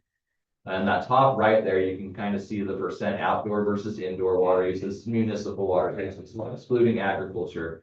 But you can see we're sitting at about 70%. I apologize, this is a lot smaller on this screen, but 70% of our water is being used outdoor in a municipal application, right? That's your residential, your commercial, your industrial, institutional use of water. And then the balance 30% is being used for indoor water uses. When you look at these charts, this is just going back 2020 to 2025. That first bar you see is a compilation of the totality of water use. So that's and GPCD is the metric being shown here. So you can see, 321 in 2020, 332 back in 2025, those drought years in 2021, 2022, we kind of had a dip in there coming out of it in 2023. That next bar is the the volume that's associated with outdoor water use. So you can see a majority of our water use is being used outdoor. And that's something to keep in mind when we start talking about programs that are available, why we're so hyper focused on doing things different in our landscapes. That's a large part of the story right there. The other thing to keep in mind is that next bar, that orange bar is the indoor volume, and you can see it's hovering around that 60 gallons per capita per day, pretty consistently. When we start talking about impacts to the environment, a lot of what we're looking at is the consumptive use, the water that's taken out of the system, used, and doesn't return in our area, right? Transpiration and things like that take place at the plant level. Obviously, you're not losing it, but it's not staying in our hydrologic cycle. It's leaving us. With indoor water use, the studies I'm seeing from the Great Salt Lake Commissioner's Office and others are showing that 96% of that water returns back to the natural system, right? You flush your toilet, you let the water go down the drain, it gets collected in a sewer system, goes out to the wastewater facilities, they treat it, and most of that water is returning back to the system once it's been treated. Outdoor water use is the complete opposite. You got about, depending on the efficiency of the system and the user of the water, most of that is depleted from the system and not returning. All right, so real quick, I like to make it a little personal. So I do these with a lot of different city councils, planning commissions. So where does, Harrisville get your water? You guys do have a pretty unique situation. It's a little challenging to kind of dial into how Harrisville is using water. Your culinary water provider is Bonavista Vista, and they provide water to more than just Harrisville. So breaking out the percent of Bonavista Vista's water that's associated with Harrisville is a challenge, as is, Pineview water systems, Weaver, Box Elder, and things like that. But you can see as you look at where Bonavista Vista gets their water, where Pineview gets their water, where 4 Mile Special Service District gets their water, a lot of it, Bonavista Vista, you got about 65% of their water is coming from Weaver Basin. So that's predominantly going to be surface water sources, although that north system is going to be those wells that we have up in North Weaver County. And Pineview, you can also see that they've got, and I apologize, I swapped those two bottom charts, but Pineview gets a fair amount of their water from Weaver Basin as well. So there's a fair amount of surface water that influences the water that's coming into Harrisville. And that's water that's coming from those reservoirs, right? The Ogden River, the Weaver River that's being treated and conveyed. All right, so what can we be doing? Well, there's some simple tips and tricks that we'd appreciate just being sent out to consumers of the water to gain efficiencies, right? When I talk with staff about conservation, how we're going to meet the goals of our communities moving forward, whether it's environment, growth, economic impacts, and things like that, there's two things we're looking at. We need to gain efficiencies. We need to be more efficient in how we're using our water, and we need to look for opportunities to reduce demand, those structural changes to how we're using things. So these are a lot of tips and tricks that, a lot of them remain recommendations that we would have even outside of a drought, conditions that we're operating in. But, follow the weekly lawn watering guides. Most of the time you don't need to be watering more than 1 or 2 times a week. Those July and August timeframes, depending on soils and things like that, you might get a little bit higher. And then obviously try not to water between 10 and 6. And sometimes there's pressure related issues and operational concerns. But the point there is that during that, 10 to 6 hours, you got a lot of just solar radiation, things that if your sprinkler systems aren't operating as efficiently as possible, you get just that drift, that water that's just leaving. Cycle and soak, a lot of people, they start putting water down in volume, so the soil just can't take it up. So the minute you see that sheet flow, even if you haven't put a ½ inch of water down yet, your soil is at capacity. You got to give it time to rest, essentially, so it can gain some more capacity. So a lot of people, if you're going around your neighborhood and you see water just kind of flowing off of the grass and into the storm system, the gutters and things like that, they probably have put too much water and the soil can't take it anymore. So those are things that we would recommend. Cycle soak is what they call it. Smart controllers are a good thing. The one thing I'll say about smart controllers is they're only as smart as the data that's put into them. So you can make a smart controller really dumb really quick if you're not careful. And they do have a lot of different parameters that you can put in there: soil type, grass type, sprinkler heads, the efficiency of your system, and things like that. But overall, if you get a smart controller, you put the right parameters in and you set it to kind of have the rain delays and other aspects, you can make it pretty smart. And somebody that wasn't paying a lot of attention can easily save 15 to 30%. That's what they're doing. That's an efficiency gain, right? And then the last thing I'd say is fix, the obvious thing. We're asking people, a lot of people, they set their smart controllers or their dumb controllers up to start watering. In all honesty, a lot of them don't ever turn them off. The only reason there's not water being put out there is there's not water in the system. And so the minute the system comes back on, it's just set to be, watered every other day for 4 hours type of situation. And if we just, ramped up in the spring and dialed it down in the fall, when the temperatures get a little bit cooler and things like that, there's water to be saved there without making structural changes to our landscapes. This is another thing. So I know you guys have Pine View Water. I think they're working through the implementation of a portal that allows people to see what their water use looks like. Weaver Basin loves our portal. This is some screenshots that we've taken. So while this might not be available, this specific portal might not be available to Harrisville City residents, I would recommend that we really try to educate our customers, Harrisville City residents, on the portal that is available through Pine View Water Systems. Educating our customers as to how much water is being used and helping them understand the why and how they can do better is critical to getting public buy-in, right? And so you can see right here, just with our portal that we've got up, we've had it up for the last 5 years or so, we've had the ability of communicating at a level that's commensurate with the individual, 389,000 times. Right, these are alerts that they're asking for as far as leak alerts, or tell me when I get to this much water usage, or things along those lines that help them become educated consumers of this finite resource. And so I know, as Pine View's refining what their portal looks like, the more people we can get on the portals and have access to that data, the more educated they'll be, and the more understanding they'll have about how much water they're using.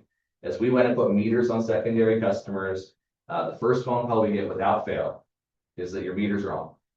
And because, best case scenario, they might be looking at their utility bill from their city or their water provider, Bonavista Vista in this application, and they might be used to seeing a number like a 4 or a 6 or a 7. And we know that's a multiplier of 1,000, right? 4,000 gallons, 5,000 gallons, 8,000 gallons in a larger household. And then we get a 3rd acre lot that gets their first meter statement and it's showing that they use 60,000 gallons. Right, the order of magnitude and the volume that's used in our landscapes is significantly higher than indoor. And as people grasp that and understand it, then skipping a watering to save 3,000 or 4,000 gallons suddenly becomes really meaningful. And hopefully they're looking for those opportunities. As far as incentives that are available, so Weaver Basin administers several different programs. We got the smart controllers that we continue to do. We do those, so at the commercial level, the district administers both the smart controller and toilet program. So if there's a commercial resident that wants to participate in that, they'll just reach out directly to Weaver Basin. Otherwise, we use the state's website, Utah Water Savers, where they can get a rebate for $100 and then $150 for toilets. So those are programs that are offered statewide. So people can get on and take advantage of those anytime. The Landscape Lawn Exchange, that is a district administered program. We've introduced it about 2 or 3 years ago. Initially, it was offered and only available to communities that adopted standards for new development that made sure that they were developing sustainably. The $2.50 a square foot remains only available to communities that have adopted those standards for new growth. Right, this isn't going back retroactively on existing customers, but in communities that have adopted standards that meet both state and district requirements for sustainable growth, residents can get rebated up to $2.50 a square foot to replace lawn with other plantings, right? We have density requirements and things like that. This isn't ripping out lawn and putting asphalt or concrete down. It's water-wise vegetation. This year, because of the drought conditions, even in communities that haven't adopted the water-wise standards, we're going to offer the program at $1.25 a square foot. So Harrisville City residents are available, they're eligible to participate in it at that level, the $1.25, and that's the money the district's putting into the program. The state was putting in that other $1.25, it was a $2.50. The other thing I'll mention is we are piloting a warm season grass right now. So we've got about 20 different residents that are going to help us out to really gauge the maintenance, the operations, and kind of the functionality of warm season grasses. And so that's something that may be coming in the future. We've got it at our learning garden at the mouth of Weaver Canyon. So we invite everybody to come down and take a look at it, as well as look at kind of the landscapes that we're trying to advocate for, right? Xeriscape is not what we're saying, but water-wise landscaping is certainly something that can help. And then finally, we've gone through this in the balance of this presentation, but landscape standards, that's something that's going to be critical. As we look at trying to extend that existing supply of water that we have as far as possible, we just gotta do things differently, and behavioral changes and shifts and expectations are difficult.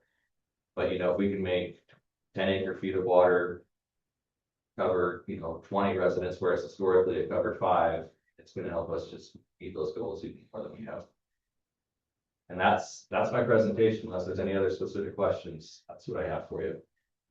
I don't know about these guys, but I've already had 2 or 3 phone calls and tried to access landscape and hairstyles that I'm here. We can't get through them, can't get forward as far as the application. Okay, yeah, so if you're having those problems, like, let's look into it, see what's going on. I haven't specifically heard about that issue. But what we hope people are experiencing is they go to mywaterutah.org and create an account, at which point they should be able to see the incentives tab and work through that. If they're having problems, either just have them reach out to us, give us a call, and we'll walk them through and figure out what's going on, whether it's us or it's something that's just flawed in the Well, system. they're trying to put the application in. Yeah. Well, yeah, let's figure that out. Let's help them out. So, for one time you're supposed to name sign it, now it's on the side. But when they start punching in and go through my supervisor, they can't get through it. All right, well, let's figure that out. That's good feedback. So, Unfortunate, but we'll get it figured out. how do I do that? Do I call you? Who do I call? Yeah, well, I mean, if you're experiencing the problem, I mean, the best thing that we're gonna have is somebody that's actually doing it right now, so we can see what's going on, right? When we walk them through there, things like that. Yeah, my neighbors. Yeah, and if you want, however you wanna do it, you can have them call me directly and we'll work through the problem. Or you can call me and we'll walk through the problem. I mean, however you wanna do it. I do have a question. I know that, I got onto Pineview's portal. But is there a way that, and I know you're not representing Pineview, but kind of have a little bit tied with them, but it's kind of an interesting sign up process. You send an email and then hope to hear back. And when I sent it, it took over 2 months to get a login to come back so I can monitor my secondary water usage. Is there a way to improve that process? Because I think we're gonna have a hard time getting people to take an interest in it. It's that hard to get data. It'd almost be I like, gosh, agree. You gotta have a login for your user already, and here you go. And So the one, request. so I can't speak in specifics to what Pineview's going through. They're using a whole different system, right? Our system, we've been working over for the past 5 years. Pineview's, I really can't speak to any degree of knowledge about what's going on.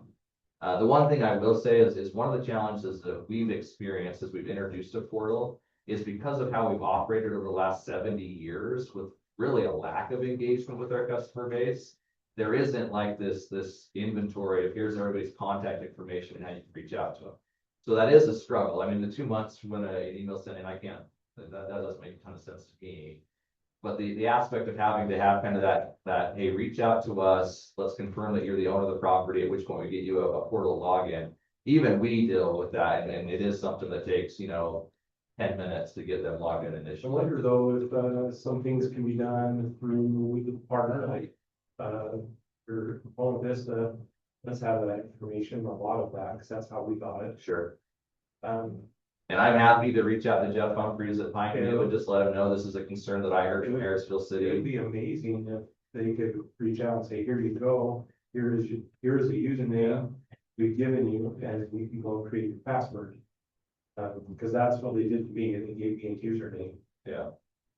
It wasn't tied to anything like my email or with some weird number. And Yeah. I think they could just give that to the people. I'm happy to relay the information. That'd be awesome. Yeah. So, couple questions. One, I know a couple years ago when they introduced the program, state participation, and then we were based on the $1.25, $1.25. Is that still an option available if ordinances are adopted as those provisions that took place back then? Absolutely. So if that's something that Harrisville City is interested in pursuing, I'm happy to sit down with whoever's going to be put and tasked with working that out and let them know kind of what their expectations are, what the standards need to be. Come back and answer questions about why they, where they are and planning, you know, sessions and things like that, whatever we can do to help. But yeah, the minute those standards are adopted, we will roll Harrisville City over from $1.25 participant to $2.50. And we're anxious to get those things moving forward. So if there's interest in doing that, we are absolutely dedicated to making that happen. And then, what's the work you've done as far as your demonstration gardens, the plant, the facility or headquarters of the complex? Yeah. Have you seen any improvement in terms of being able to acquire those plants from local nurseries? That is a great question. So one of the things, and I'm not a plant person, so I'm going to speak in generalities. But one of the things I learned really quickly is that plant lists are not something that we incorporate into ordinances or policies or anything like that because they change so often. And they're minor changes, right? It's genus and things like that, just slight modifications where the plant itself remains essentially the same, but the name actually has changed quite significantly. And so we are working with nurseries. It's something that we constantly reach out to try and firm that up so that when we see plant materials, people have the ability of going out and getting an equivalent one that is essentially the same plant, even if the name has changed because of whatever modifications they're doing, right?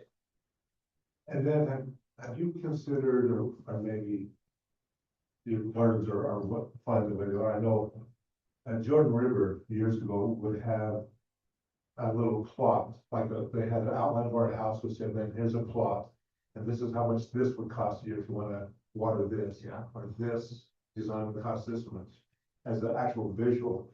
Do you have any numbers in your garden that say, okay, if you do this, this is the average water cost? Yep, so we actually just redid a section of our garden where we did exactly that, where we've got 4 different example landscapes that are they're just starting, they just got planted this year, so we're tracking water usage, they're sub-metered. We have a water budget that was used as we selected plantings and things like that, so we have expectations of what that's gonna look like. But we're gonna have that same infographic that's sitting there that says scan here to learn about what this area is, where the individual can see what the water use looks like, what the cost kind of per square foot that we encountered to make that available was, so they can do exactly that, see kind of what their budget allows, what their goals are as far as, you know, utilization of water and things like that, to really get it dialed in and be there. So I'm glad you appreciated that, and that's something that we are definitely incorporating into our garden even now as we speak. Because I think the general public, to really get on board, Right. they need to see. Agreed. Well, thank you for your presentation. Absolutely. You have your phone number. 801-771-4371. Right, thank you. Thank you. Our next item on the agenda also has to do with water. Actually, the next 2 items, Brian, if you want to. Yeah, thank you, John. I appreciate you being here. That leads us to our next conversation. Just wanted to throw this out to council and get your thoughts on secondary water, on our irrigation, for our parks. I've invited Kevin to be here, that maybe we can field any questions you might have, or at least be a part of the conversation if needed. Just want your thoughts on, if you want us to just reduce by 20%, which is what they're recommending, or maybe we reduce altogether in some areas and we put a little more effort into the high traffic areas, or whatever that looks like to you. Just looking for some clear direction on what you would like to see the council. So it's gonna present? No, there's no presentation. It's just a discussion. You know, a few years ago, we completely turned off the pocket park water. Unfortunately, that was, we saw, we lost it, cost us $9,000 to put it back. That was a staff decision. I don't want to make that again. So I'm just seeking direction from you on what you guys want to do and where you'd like to see the water put. Well, I think, and I'm not 100% expert in this, but I've read a number of things that if you want your lawn dormant to not die, so it'll come back next year, you gotta at least have a 1/4 inch of water still per week. So it's not I don't know the amount that's being applied currently in parks, but we have any thoughts? I mean, I know you want exactly thoughts and estimations. Yeah, I'm not, do you have any numbers like that? Sure. In terms of water, we try and shoot for about 1 inch of water per week, which is kind of recommended, off of the recommendations that I have seen. Roughly, that's about a 45-minute runtime, give or take. And the microclimates within the parks for our rotor systems. On our, so some of the areas that are in more shade, we adjust to be a little bit shorter of a runtime. Areas like Independence Park, which is all completely sun, sometimes takes a little bit more water to kind of keep green because it's full sun all day, every day. So. Do we do anything in terms of kind of preparing the turf areas with doing aeration and then fertilization? We have started within the last 1.5 years. We have been more on top of aeration as well as fertilizing, both in the fall and in the spring. We have actually just we're just about completed our spring application. We have 1 part left that needs to get our spring fertilizer, but we do aerate about 2 to 3 times a year is what we try for right now. And we hit every park in, well, every turf area that the Parks Department maintains, we try and aerate to prepare for that. We have also this last year in a couple different areas, like our ball field in Harrisville Park. We applied a wetting agent. It's a chemical that we put down that helps hold the water within the soils so that we don't have to water as much. We did see some success with that last year. We are hoping to do so again this year, but it is not exactly the cheapest to put that down, but it is a water saving measure that we have seen success with this last year. I know I'm not a voter in this, but seems like the right move to make, to give you some advice, is to go at least to the 20% cutback you've been asked to do. And I would say that there's any of the areas where it would be highly used, like a baseball park or softball park or little league park, whatever, then, try to keep it up a little greener where other areas maybe not quite so green. But enough water that it isn't gonna die, like Councilman Hadley said, if it's 1/4 of an inch, then try to get 1/4 of an inch, but do what it can to try to keep it down. Anyway, that's what I'm thinking, but I'll let the council figure that out too. Well, I guess some of the other obvious questions are, as you go out, are you noticing any nozzles or heads that are needing to be adjusted or needing to be replaced with something that's better coverage for less waste? It is cost, but so is water. So it's on still. Oh, yeah, we could have a full-time person go around checking sprinklers. In my first summer here, which was 2 years ago, we replaced 47 broken sprinkler heads. That were not rotating, and not just to mention just the geyser in the parks. So we do check it. We try and make sure that we are constantly making sure that we're not watering the concrete because it doesn't grow too well. And so there are those measures that we do take to make sure that we are trying to water as efficiently as possible. Including changing out some types of sprinklers to a more water efficient, and they're called an MP rotor, the mass precipitation rotors, so that they're putting out a consistent level of water across the entire system. So there are technologies that we are trying to implement in to be more water saving. We have just recently, also this last year, upgraded our controllers from 20 years ago, controllers, so that they're more efficient. We have better control over the system. We have a smart web-based type of system that we could tap into if we wanted to go that route, and there's an additional cost in that. But that would allow us to tap into what's called ET rates, which is the evapotranspiration rates that the local based weather stations provide, water loss that we receive within our landscape based off of water, rainfall, water, humidity in the air, temperature, soil type, kind of the stuff that was talked about earlier.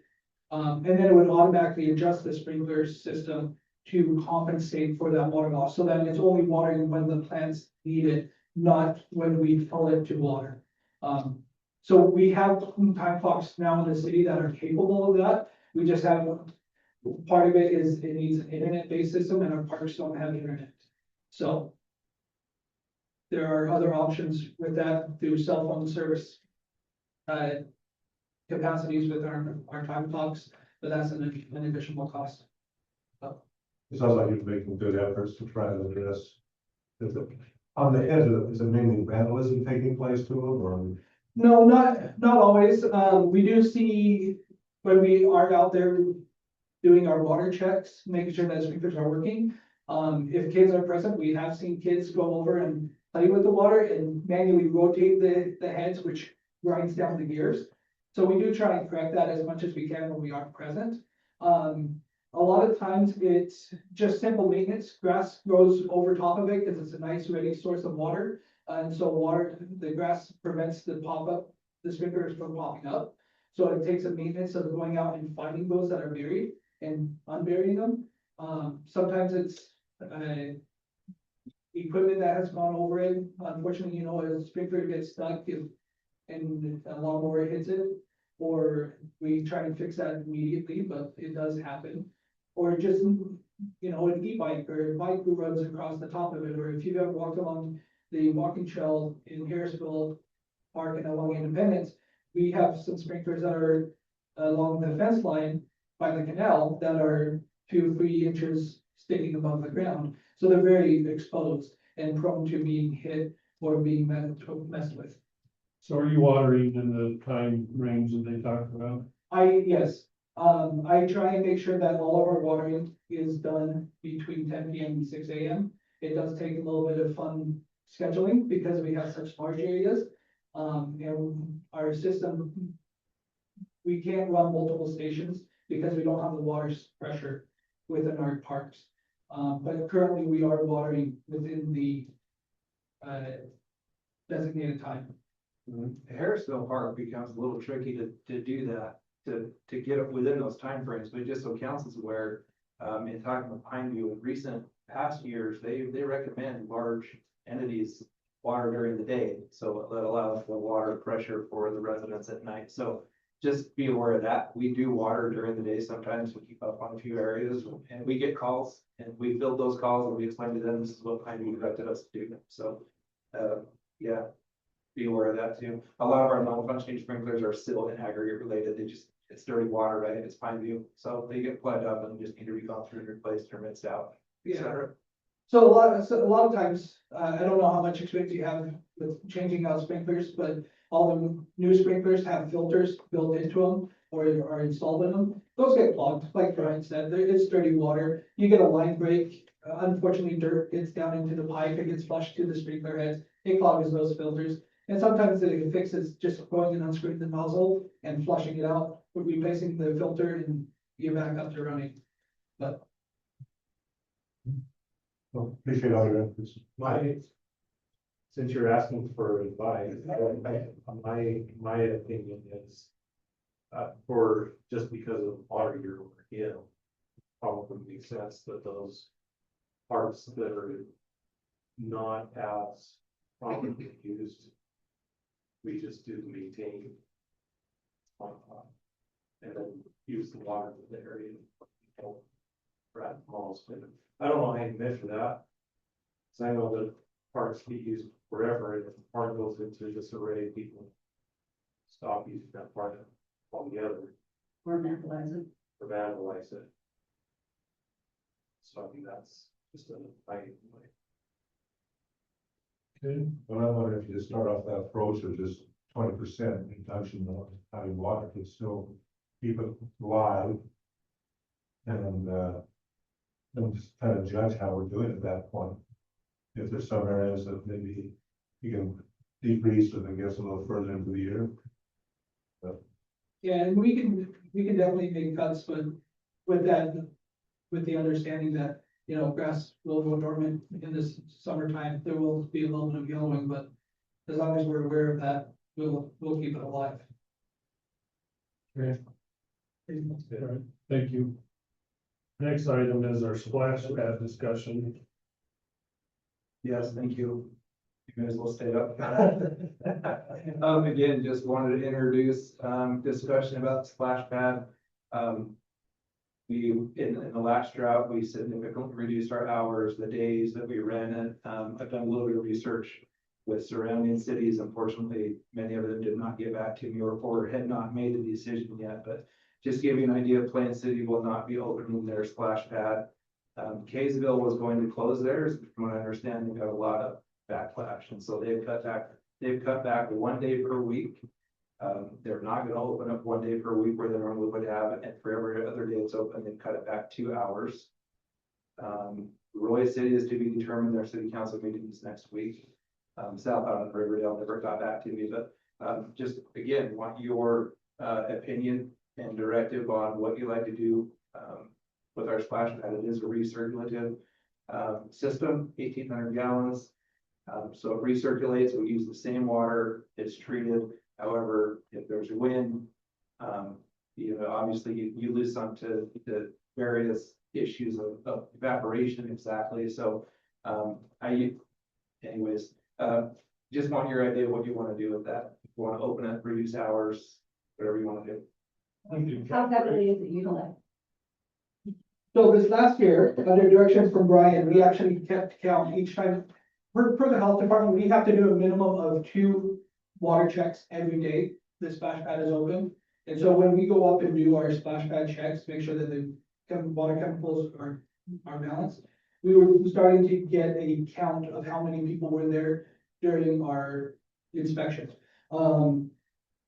Through quick numbers looking through, most of the time, we were seeing around 10 to 15 people most days. When we would go do our afternoon check. There were some days that we got up into the 25, 35 plus level. But it was down in that 10 to 15 on most days that we were there. Now, that's only in the, 15, 30 minutes that we're there doing our water check, but There any, cause it turns on through a button push, is that right? that's correct. Do you have data of how many times that button's pushed? I don't have it with me, but I can get it because the system does keep track of how many times it was activated, yes. Do you have any information? You said it's 1,800 gallon tank. Of how much we lose a week with evaporation of that, and how much you have to say a weekly number, or we gotta put this many more gallons into it. Yeah, I had those numbers, and unfortunately, those left with a former employee, but I did have those. We can look at that again. But going back to the push and the blower to activate it, just keep in mind that we control when that turns it off. And so I get thrown off every 10 minutes, 15 minutes, and the same key goes back and touches it. So yeah, definitely give you the idea of how many times it's pushed, but I don't have those numbers right now. I can tell you that our autofill to refill that tank, that's probably not on the meter or a pressure reducer, because it's a high volume of water that comes through that air gap. It turns on regularly. That's a lot of water that comes through. A lot of water doesn't help you, but we're looking for numbers and gallons and things.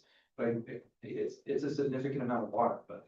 Per the instructions on maintaining the splash pad feature, it does recommend draining and cleaning the system at least once a week.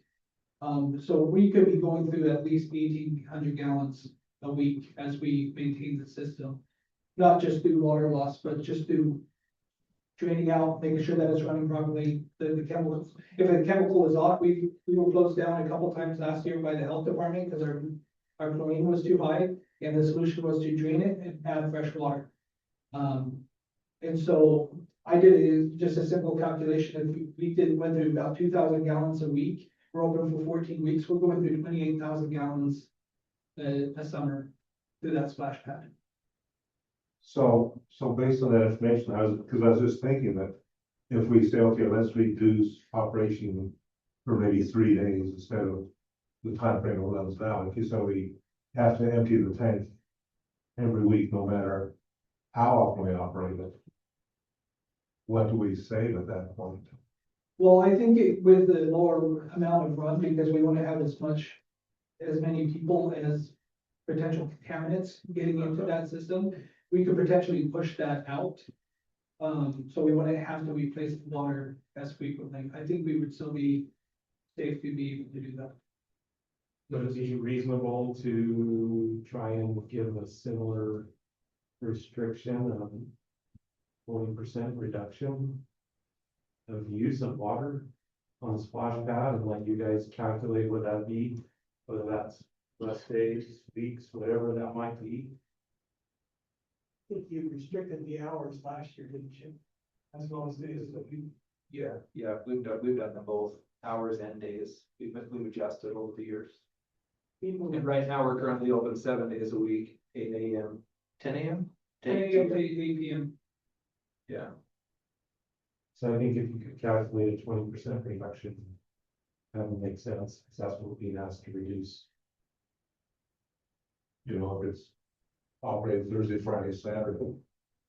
Whatever, well, because to me, you've got 1,800 gallons that's gonna happen, whether it's used Monday through Saturday. Or, 7 days a week or 3 days a week, you have 1,800 gallons to be replaced every week, no matter what.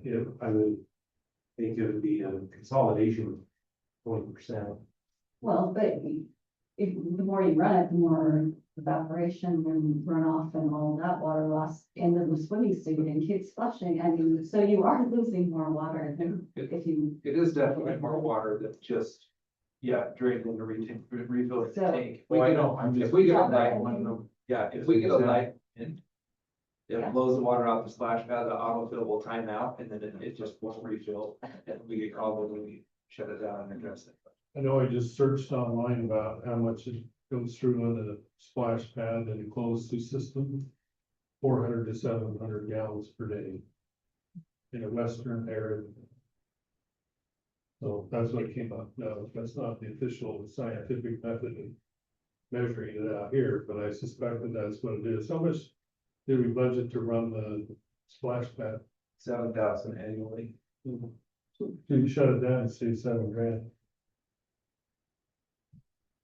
That's what I'm in favor of. But doesn't matter. I do think there's enough people that use that in the community that these restricting days is. Right. Is there any particular days you see more people there than others? Fridays, Saturdays, maybe weekends? Well, during the week, we can tell you the Of the daycare. daycares. Yeah. Yeah, Exactly. daycares are an issue, but Just curious. And if you've got others that are closing down, it's not. You can come back. yeah. Jay, to answer your question, going through the numbers that we looked at last year, surprisingly, Thursday was our high use. Day, we had that was the day that we consistently had about 25 or 30 people. So, So if we had it open Tuesday, Thursday, Saturday. And then if we're finding we're using too much water, we can always look at our notice and shut it down. I mean, it's not. you want to restrict your hours, you can restrict the hours in the space. Right. From 10, close to 6, right? Yeah, whatever the direction is, we're happy to do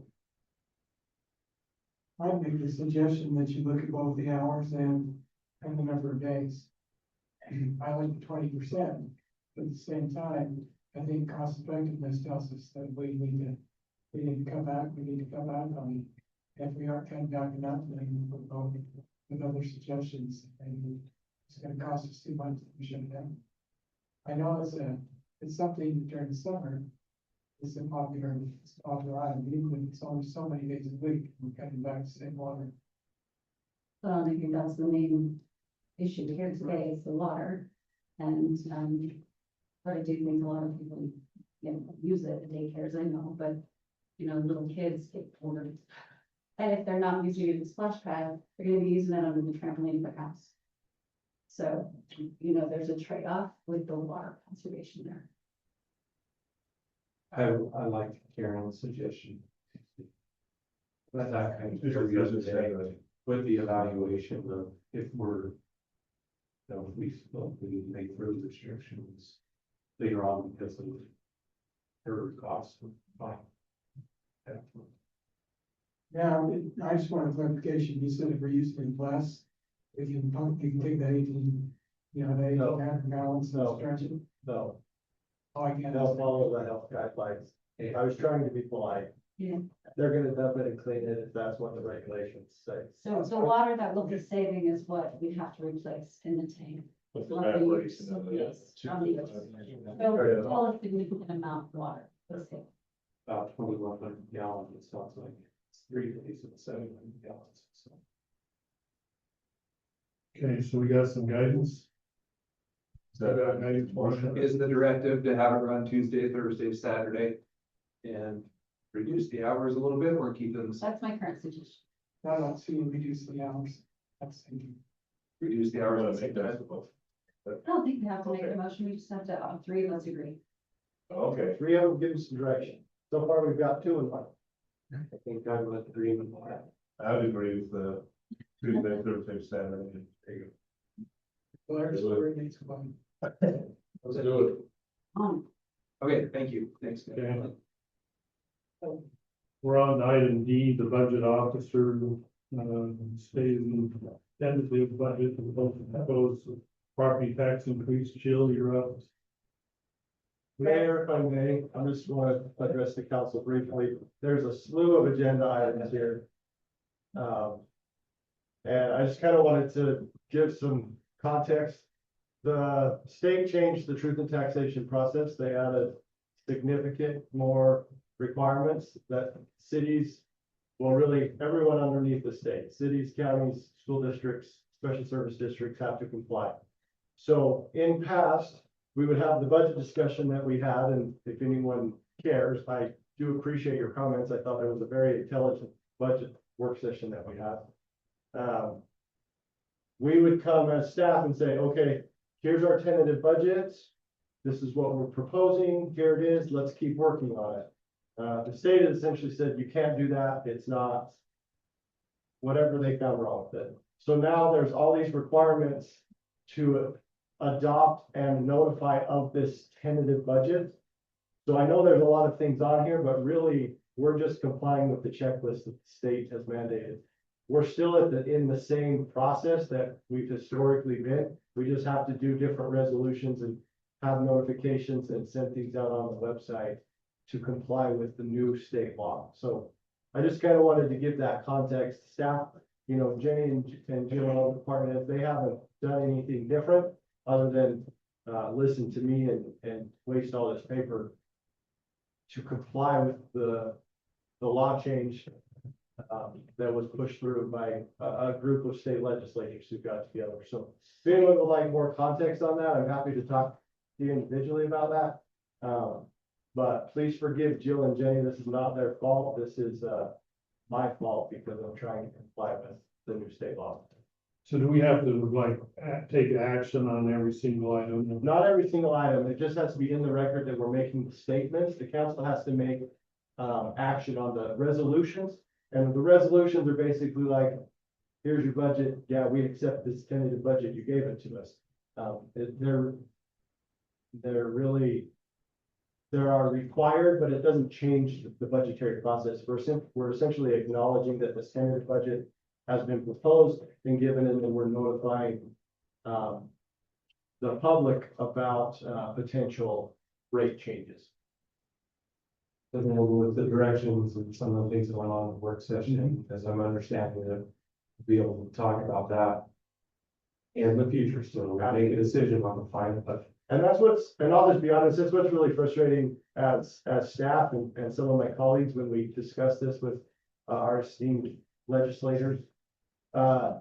It does make it seem like we're doing this great event, but really we're starting the budget process that you start every year. So it's just a lot of paper and verbiage and requirements that we have to do. So this budget, the council can, at this point, change it, rip it up, move it, do all the things that you normally would. We just have a really long-winded way of starting this process now. Understand? Yep. I'll ask one more question. So when the public would actually be involved in that discussion, is that in the June timeframe or the August timeframe? Both. Both, Yeah, okay. yeah, and that's in here as well. So, both require public hearings specific to the budget and the adoption. And, if there is any, certified tax rate adjustments, the public's involved in a public hearing as well. Okay. Did you guys have questions on what we went over? Well, there's one, because I made those covered, I think you covered a lot of it. I think it sounds like you got some good action there. And just to let you guys know, the details are all in there off to the side. A lot of them have dollar amounts. And for, I know I missed one of these. That was your request, right, I'm sorry. The percentage of how much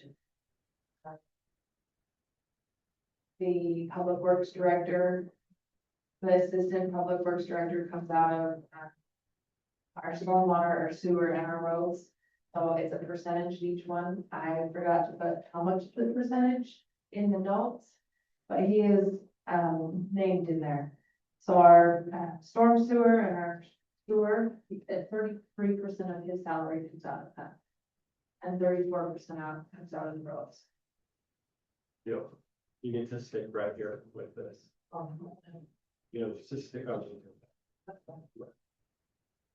Sorry, I'm not trying to be rude or shut things down, but What we're doing? the tax commission is very specific on what we're doing tonight.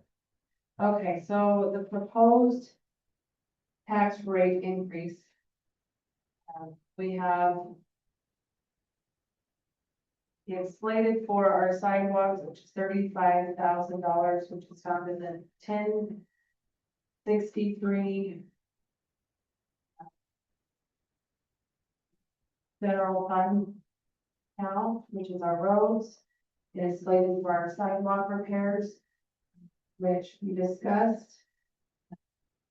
The revenue is, oh, great. Sorry. Sorry, I'm all over the place. You're right. I'm gonna help because I'm just the tax commission. All right, so item D specifically is a statement that says our budget officer, Jill Hunt, intends to present a tentative budget, and that tentative budget does have a proposed tax increase in it. Okay, E is the statement of the budget officer stating what I just said. So you have to say that, Jill. Okay. The proposed budget, or tentative budget that's in front of you, does have or intend to have a property tax rate increase. That's it. Okay, so now we're on to F, and this is where she would talk briefly about the budget and then give that to the city council. I'm sorry, you have to No. do this one. Thank you. So the revenue is, restricted in the 1031-115 revenue.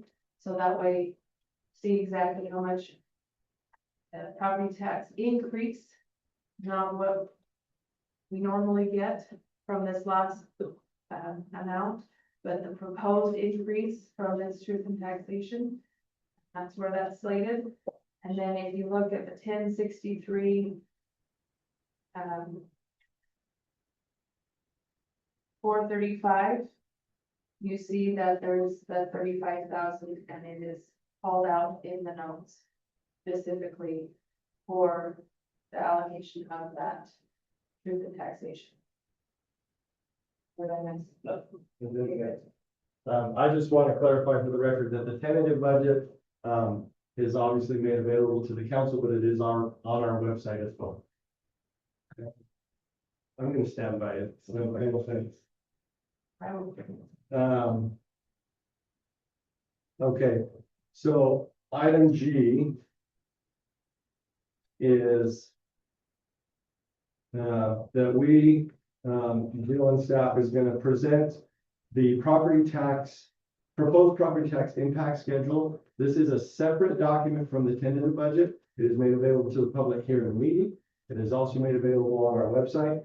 It essentially breaks down the current property tax rate, the revenues, the adjustments, and the new property tax revenue, if it was adopted as presented in the tentative budget, what that increase is.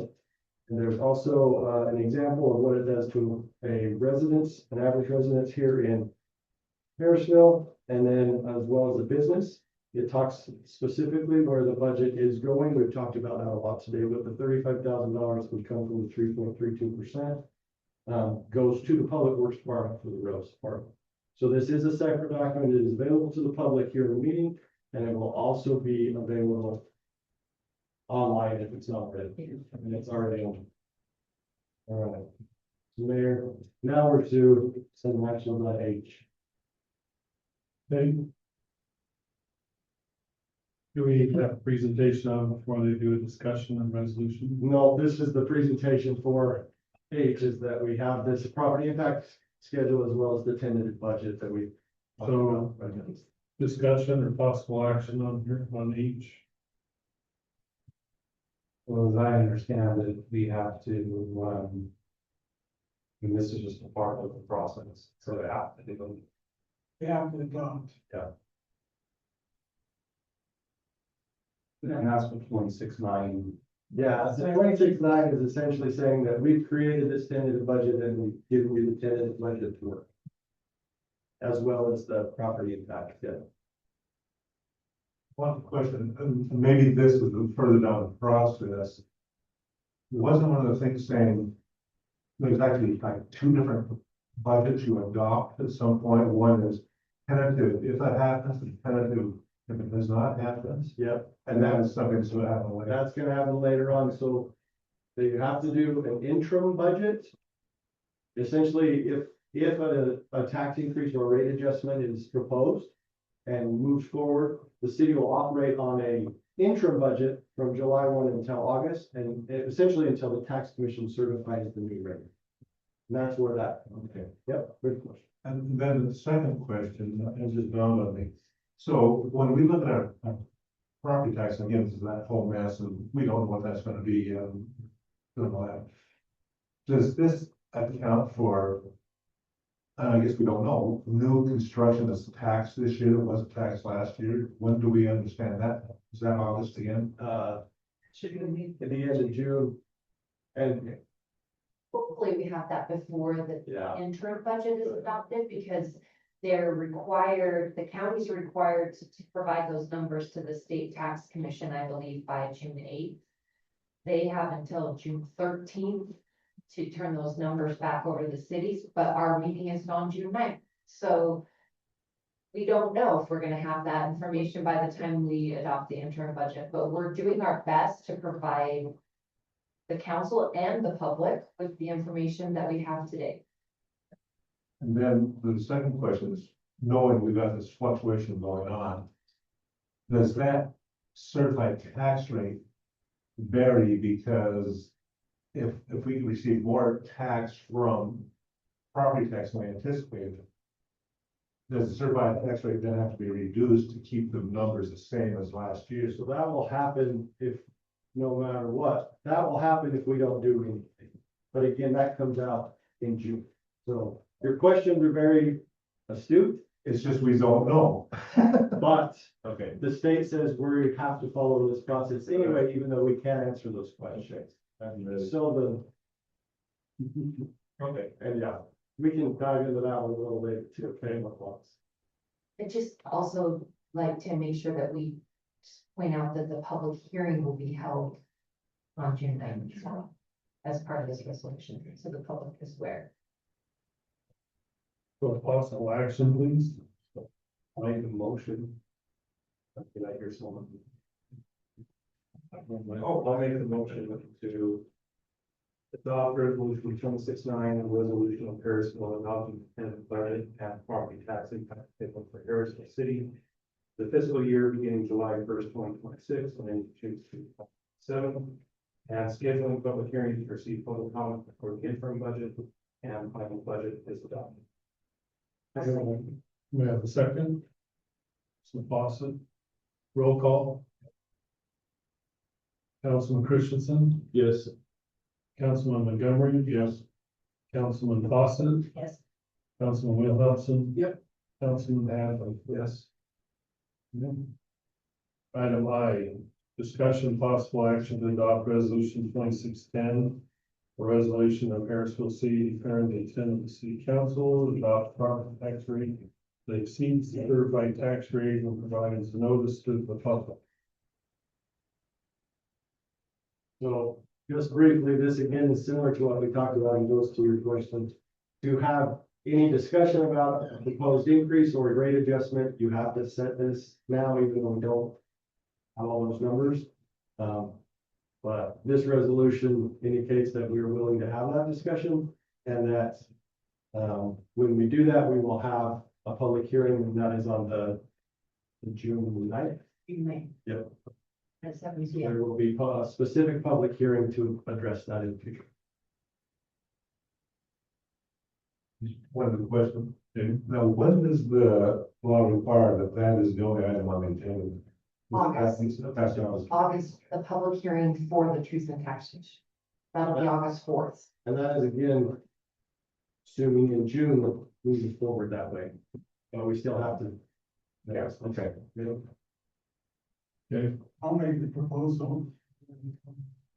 That we adopt resolution 2610, resolution on Harrisville City declaring the intent of the city council to adopt property tax rate.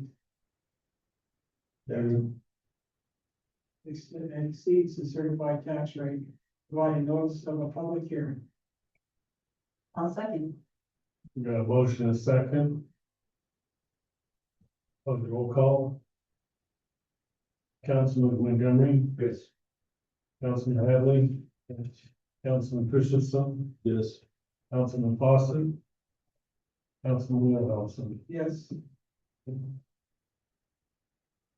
On to item number J, budget officer intends to make a statement that Harrisville City is considering levying a tax rate that exceeds its certified tax rate, the approximate dollar amount of and purpose for additional ad valorem tax revenue that we generate by the proposed tax rate increase, the approximate percentage generated by the proposed tax rate increase, the approximate percentage increase in, did I repeat that again?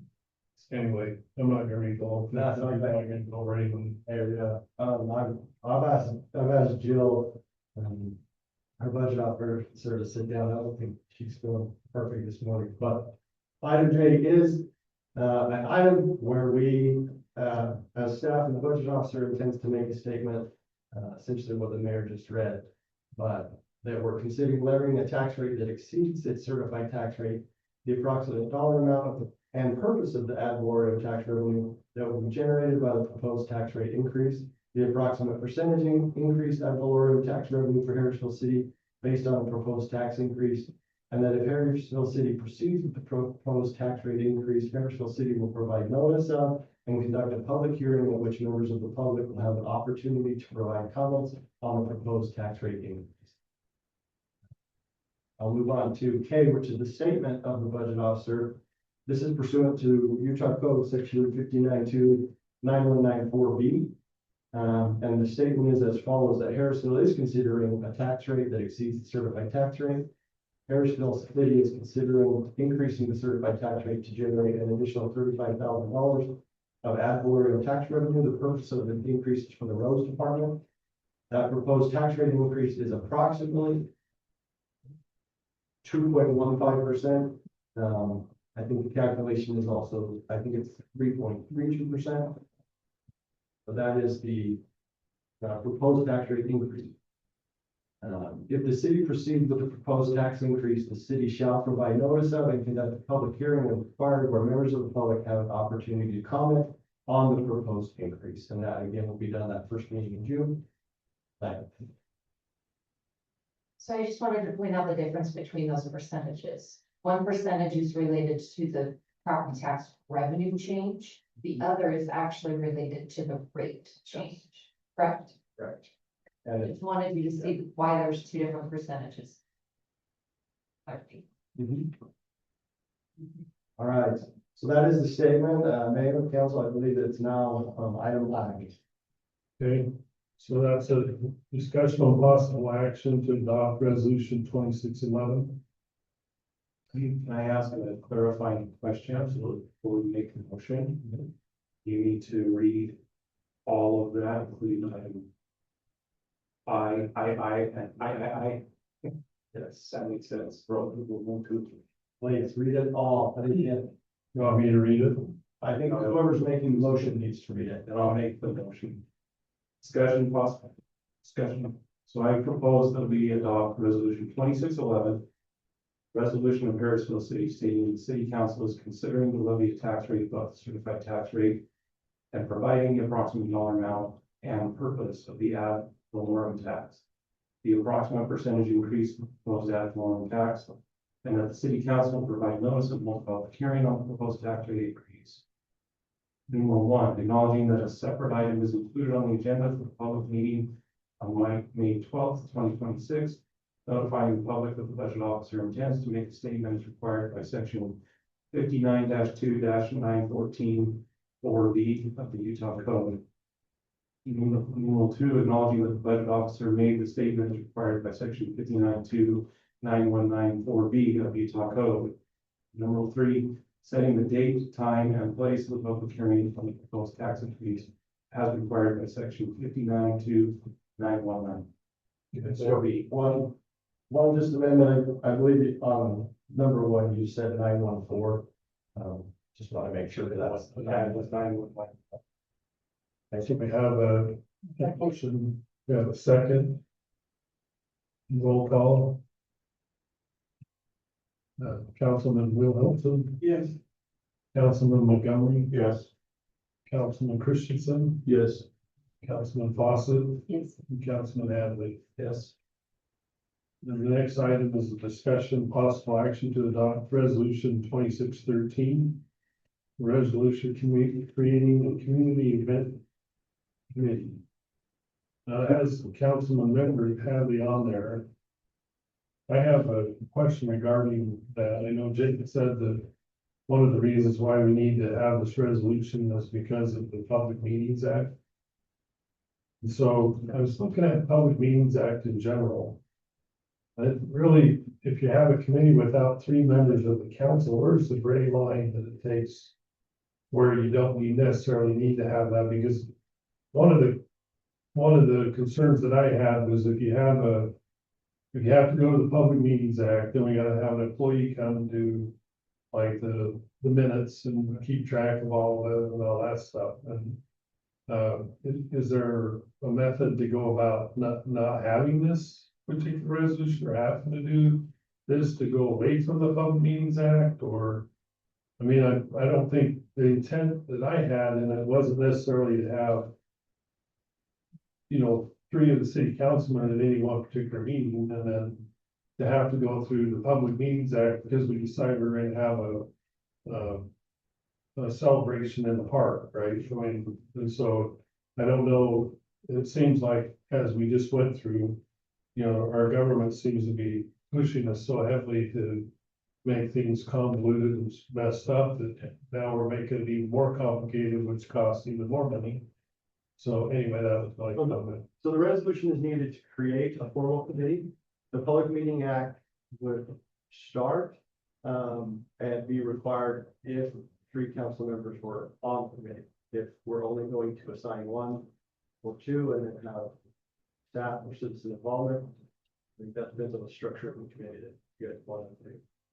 I know right now, it's just like Councilman Hadley is on the America 250 / activity committee for preparing that. I don't know how many from the staff has been involved in it. I know Brian's been involved a little with the fireworks. I think the rest of them are citizens, is that right? Well, Grover is on that committee as well, so we So have we got 2 of it, or 2. Okay. So I think in that resolution, it does talk about how many persons from the council I think you guys want on there. Yeah. That makes sense. And then if there's a committee that is talking about or recommending disbursement of funds, it's better to be set up by resolution. Right, that's what I thought, was if you make those kinds of decisions, you have to. And I also have on the we held. I turn that to you. Cindy, okay. Okay, well, anyway, so we need either more discussion or possible action on that. So do we need to fill in those blanks? Yes. Okay, And I would, can we? Is that the first point? Is that where we're at? That's the Yeah. first point. In the membership section. Can I ask the question? Does a quorum need to be present if we're allocating funds? no, because it's a recommendation, right? Okay, The city council is who disperses funds. so they will talk about it some in discussion. Thank you. We just don't want to be like, hey, get together with all your friends and come. Right, no, Formal resolution. But I would recommend to have a maximum of 2 council members on the committee so that the recording requirements are out there. Okay, we need a recommendation for those numbers over there. So, right now, we've had it all volunteer based. We have 7 people.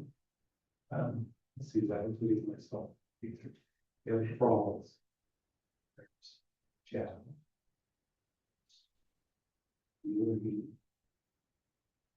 YCC. And I don't know how many people might be present from the YCC. We had our YCC rep there last time. She was planning on sending youth to the next meeting, and there'd be a couple. And I know that there's at least one other couple that's been invited. But I think that really constitutes, that was 7. Maybe what you need to do is go to the night. Well, or is it, the way I read that, you've got the committee members, and then the ex officio member, which would be the council people. Who, what did you just say, 5 members who make the committee, and you 2 are the ex officio members. Yeah,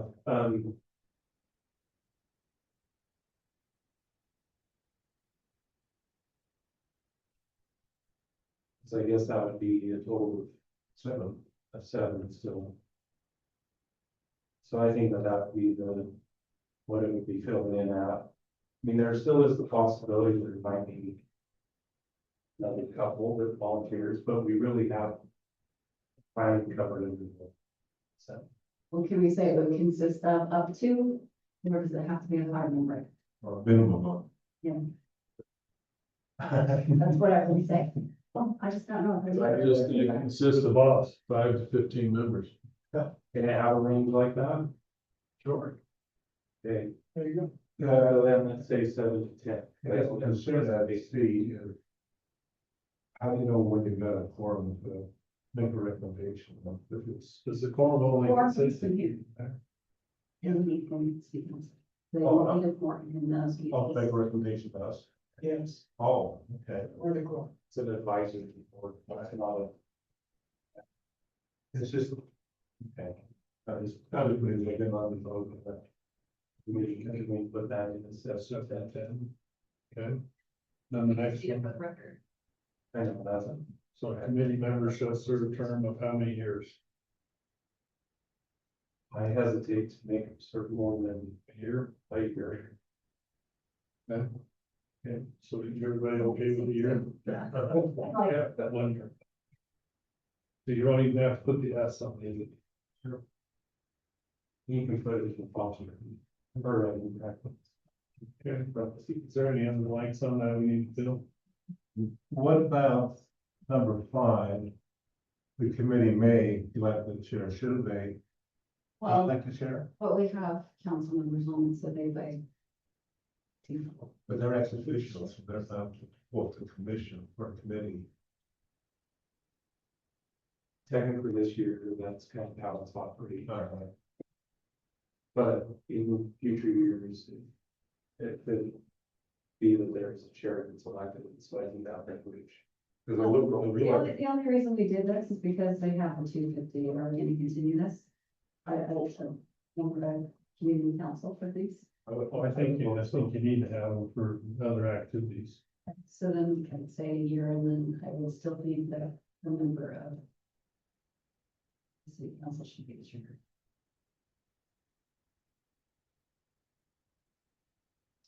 I guess the concern I have with being the chair is that they're gonna be asked later on to actually vote and act on something they've already got.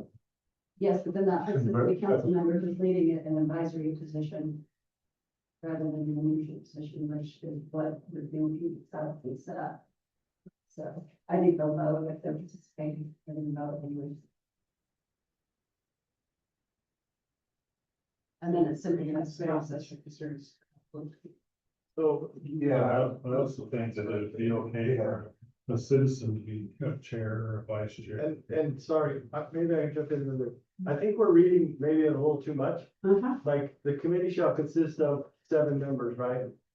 2 of which can be city council members. The mayor and the mayor's designee is not city council members.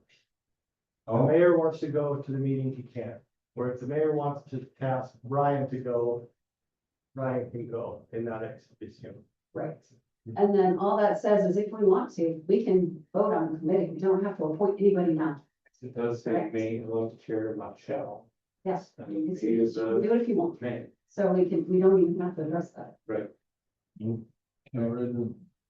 think we're fine. So do we need to do a motion for that? Okay, I need a motion. I'll make a motion an action to adopt resolution 2613. Resolution creating community events committee. The committee shall consist of 7 to 10 members appointed by the mayor with advice and consent of the city council. Terms. And the committee members shall serve terms of 1 year unless otherwise determined by the city council. Okay, we have a motion, we have a second. I second. Let's see the roll call vote. Let's see. Yeah. Who did I name? Councilwoman Foster. Yeah. Councilman Will Elson, Yes, Councilman Montgomery. No, and just a bit of explanation, I really feel that that advisory committee should be the citizens and not have a council member be the director of it. They should get input and listen. But they really should be coming from the citizens, and they have their own chair and direct, if that's that group. The document actually says that they can't do. Okay, so That they can, they're of their own chair. They may. They may, it doesn't say they. So we don't have to. I don't think we can try to say shit off. It doesn't matter. Okay, so we have 1 nay, and then Councilman Hadley. Yeah. Councilman Christensen, Yes. I think that covers it. Okay, so next item on the agenda is, discussion possible action, same basic thing for Parks and Recreation Committee. Rover. That's, I could have more fun, I got a lot more members of my committee. But I think the 10 covers that, everything we talked about here makes good sense to me too. So as far as I'm concerned, this would be a same procedure. If you put, what do we have, 5 to 10? 7. 7 to 10, which I think is ample size. I don't have any problem with saying we need to reevaluate it every year. I think that's a good policy. Yeah. That's a good check and balance. And then when we start looking at, the, what? You know, as far as all the other things that are here, I think it gives plenty of opportunity to do what you want to do. Okay, And make it a viable committee that can make good recommendations. so we have, we've had the discussion, we look like we're gonna do 7 to 10 on the 1 year. Do we have a motion? Could I, 2 questions? Section 2 is a copy of the language of the events committee, and so doesn't really say any of the purposes of the park and recs. It has the same language as the events committee. I think and so I think that needs to be correct. That is. So what is that purpose of that committee? Do you have a purpose, Robert? I haven't introduced anyone like this. It does talk about, development, improvement, the use of city parks, trails, and recreation. No, the purpose statement. But the purpose statement doesn't make sense compared to the section three. And I think that's the point. So maybe what we have to do is change that to five, which is a good one. And then on three, there's a couple items. Well, go back, maybe the first one, the fifth whereas. It really doesn't say anything at all about open space and park needs as part of what the committee is for.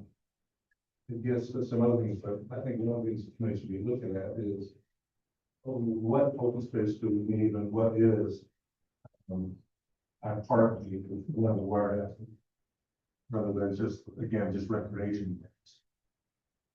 That fifth whereas. And then on section three, number one, I think there's some things that we got to conflict with.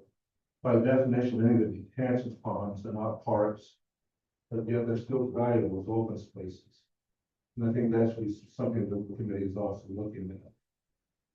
In our ordinance itself, we don't talk about them being considered as a park, and we don't find the detention ponds are addressed and these might be. And that should be something that should be included in that discussion of what this committee is making recommendation to. And also, what about properties the city owns but has no purpose?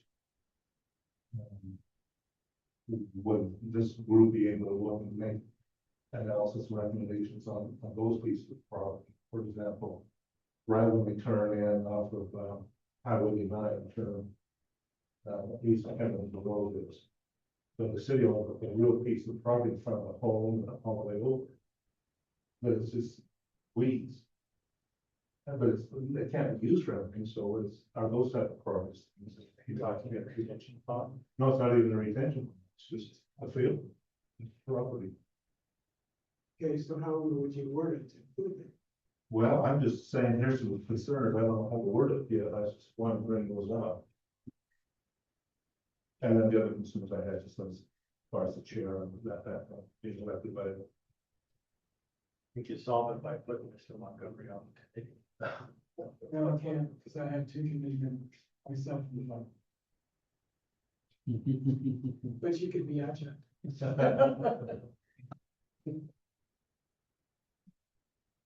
Okay, so we have a lot of discussion and some changes. We have a motion that we could probably put together. Can we table that until we get some of this? Is there a motion to table that, please? We're moving ahead right now on the committee we've already met. So my only concern is can we continue to do that without the ordinance? Yeah. Okay.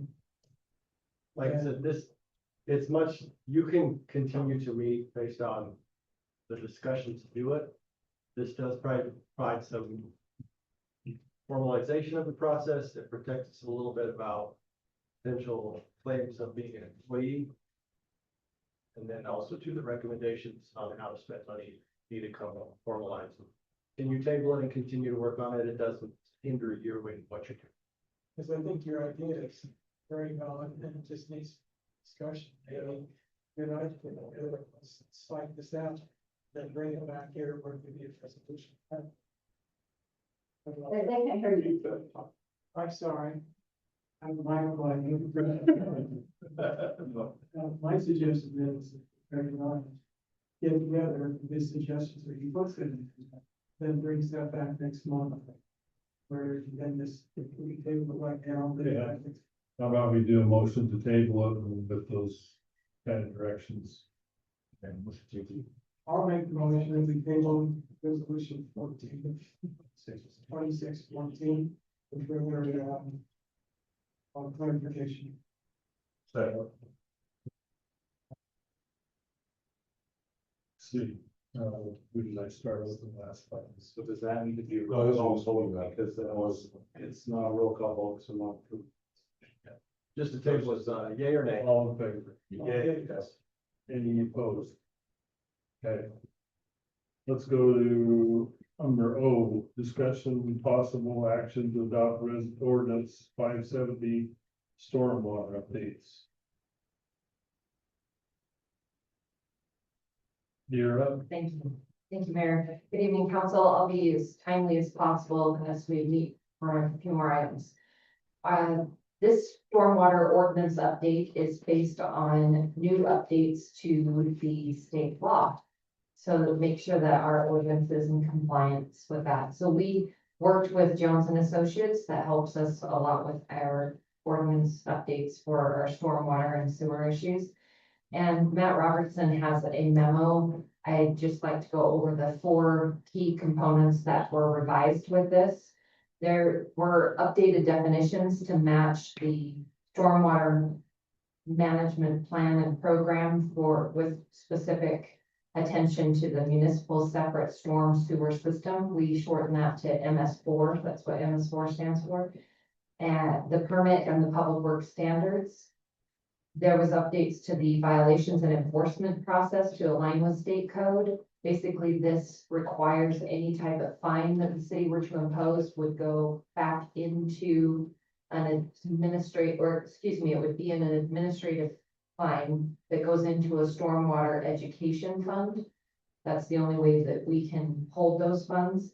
And this updated stormwater construction activity section and permits that are required, and updated the connection permit process.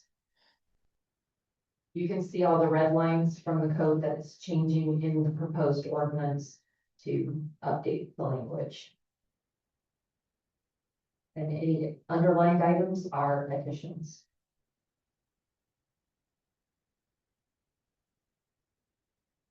I see a question Yes, Mm-hmm. I do have- Councilmember I Montgomery. do have several questions. One is this general format. For example, one place it goes 10.11.080.4.3.4.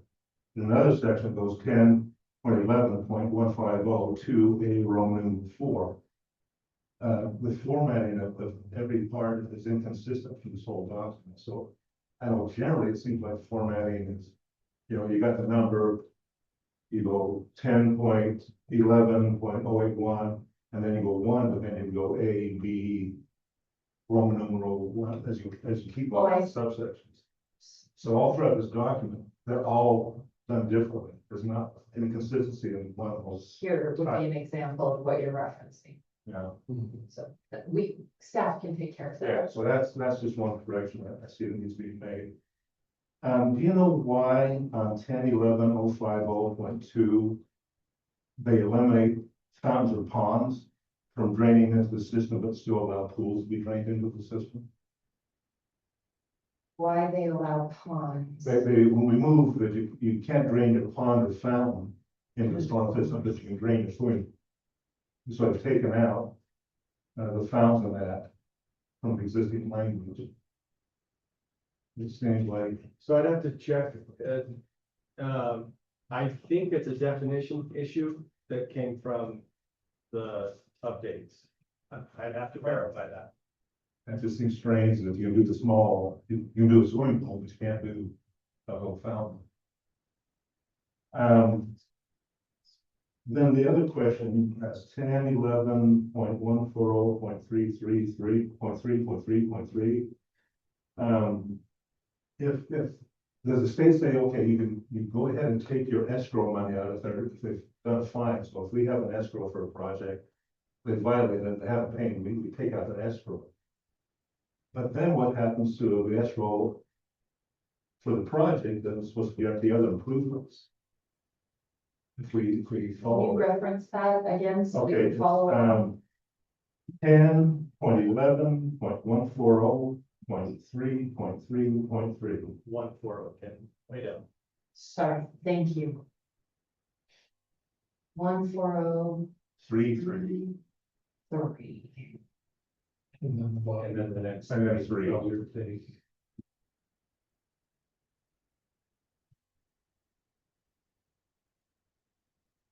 So I guess your concern would be if we take the money from the escrow, no longer be whole yeah, rather how do than we? Or is that just because it says may, we're just, we're allowing ourselves to recoup that fine, is my understanding. why Correct me not? if I'm wrong. Yeah. because I just see a problem if we take it from the escrow and then are they gonna pay the escrow, get it re back to, for the guarantees? You're saying because the escrow should, Guaranteed service period. yeah. And so I think the answer to that is, one, we do have the flexibility in there. But two, the bond amount or the escrow amount needs to be sufficient to, Cover everything else. yes. So if we pull some of it, we still should have sufficient to. But the whole idea of the escrow is that be sufficient. Assuming everything failed though, right? Well, I guess maybe that's. Yeah, because we're not gonna take all the escrow. Okay, Because the escrow would be set up for each improvement to not, in case it failed. So you would have to take that catastrophic case that everything failed for there not to be enough. and escrow. then maybe you go the other route, I don't know. Right, okay. 10, 11, 150.2, Roman numeral 4. So we're going back up, right? No, still got that. No, you've got it in order for me. Yeah, I got it in order. So surface sweeping. The question I have is, shouldn't we make a statement of what the time frame is that you are required to sweep? Because there's no time, you've got to do it by this time. I mean, oh yeah, I'll get to it. I'll sweep the street. It'll be a month before I get to it, but I'll keep tracking dirt and mud off the public street and then get the storm system. I believe that's called out in another section where it says they have to respond, certain violation, levels of violation have to be addressed in a certain time frame. Oh, If I remember right? No? Was that- I don't know. You don't remember reading? No, I something? never read something, I didn't apply it. My apologies, because we worked on this more than 2 months ago before it came to the council, so it's not as fresh on my mind as it should be, but if I remember right, the corrective action defines what constitutes an immediate reaction from the storm, the violation, and they have a certain deadline that they would have to respond under. Yeah, if we have something along that at least says, okay, these type of things have this time frame you have to act on, then I'm okay with it. I just didn't pick that up before or anything else. And that may be on the actual permit that says how long they have, depending on how egregious the violation is, and not included by ordinance. It might be on the actual permit, because this is the ordinance that we're putting in our code, Correct. but it doesn't adopt the permit, so that the permit, if it changes, we don't have to come back to the Okay. ordinance. Okay. Last, And maybe putting oh, those if two we can together, make sure we've got. we've that. got some type of Something covered on mechanism. street sweeping, because it becomes a very Sure, and if they have storm problem. and if they've tracked mud down the highway. Yeah. We want a time frame for them to have it cleaned up. So would it make sense on that line item by itself is to have a reference to whatever that other. Like reference to blah, blah, blah. I agree with what you're saying, but the problem is you go down in history and then doing another revision, all of a sudden, you've got a correction you might not know about. Yeah. Okay, so if we covered it by the end of please. I believe so, and I will double check on that. If it's not included somewhere else, we will bring something forward to this body to make sure that we have it covered. Okay, last one. 10-11-150.3. Now. Back up. Still got a 0.3 now. Okay.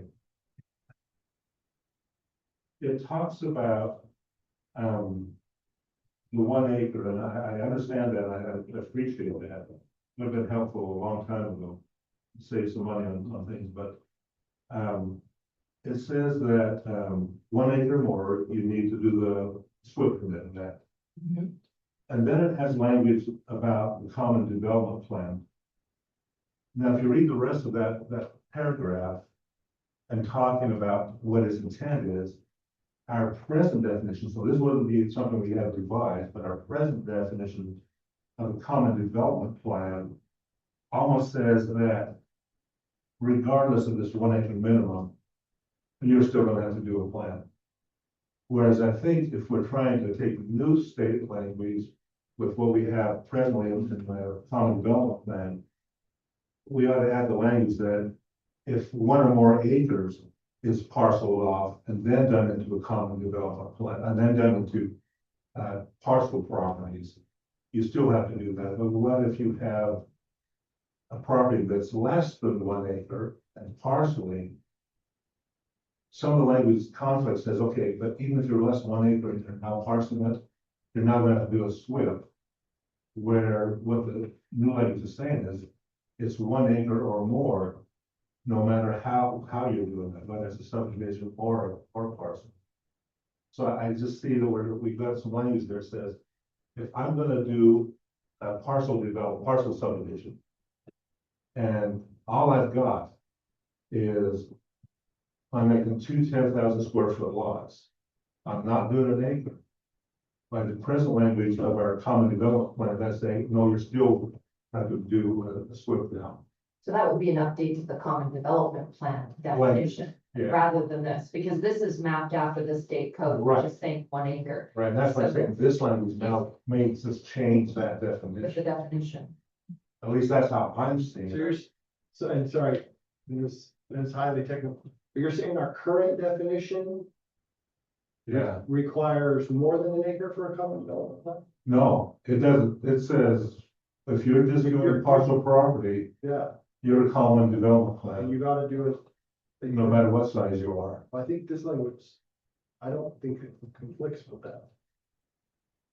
It says, to Brody's point, it says, or any part of a common development plan. So no matter how big the size of the common development plan, it must. But my point is how small it may be. Yeah. Because it may not ever hit the 1 acre criteria. It's saying, And you're or. not going to disturb 1 acre plan, you're not gonna do anything. Yeah, I think I understand what your concern is, but I think Brody's right, it's covered in this by the use of the word or. Because if it's 1 acre or more, or it's part of a common development plan, which could be anything less than an acre. It can be 15,000 square foot if it meets the RE 15. But should we make, some of the parcel property goes through a SWIP process for I know. 10,000 square foot lot? I don't know that we have an option not to. I think we have. I think the state requires us to. So why worry about an acre then, like you say? I think it's- Needs a SWIP. I think it's saying, if you do an acre or more, you always have to do it. Uh, If it's less than an acre, you have to do it if you do the common development plan. But say you had it's only creating more than 1 lot. say you had a, You say you do. had a lot that was less than an acre, but not part of a common development plan. Then a private property owner would not be required to do this, But if they wanted to do 2 lots and still less than a total acre. then it would become a subdivision. But I don't know that we have a choice in that. No. My understanding from the state is we don't have a choice. If it's a subdivision, they have to be there. No, my question was only our definition of common development, because they don't provide a definition, at least in the ordinance I see, that's our existing. Yeah. As you've stated the definition, Mr. Wagner, I think this all drives. Okay, Other no, that's that. questions? Okay. We've had discussion. Anybody would like to take an attempt at making an actual possible action? And, I'll try it. I was gonna say, you either have to make it, or you would need to say, can you make it according to the notes that. Yes. So I'll make a motion that we approve. Let's see, where's the ordinance 570. Subject to revising the numerical system, outline system to be consistent throughout the entire document. That, if there be any indication of staff reviews of how the, street sweeping is enforced,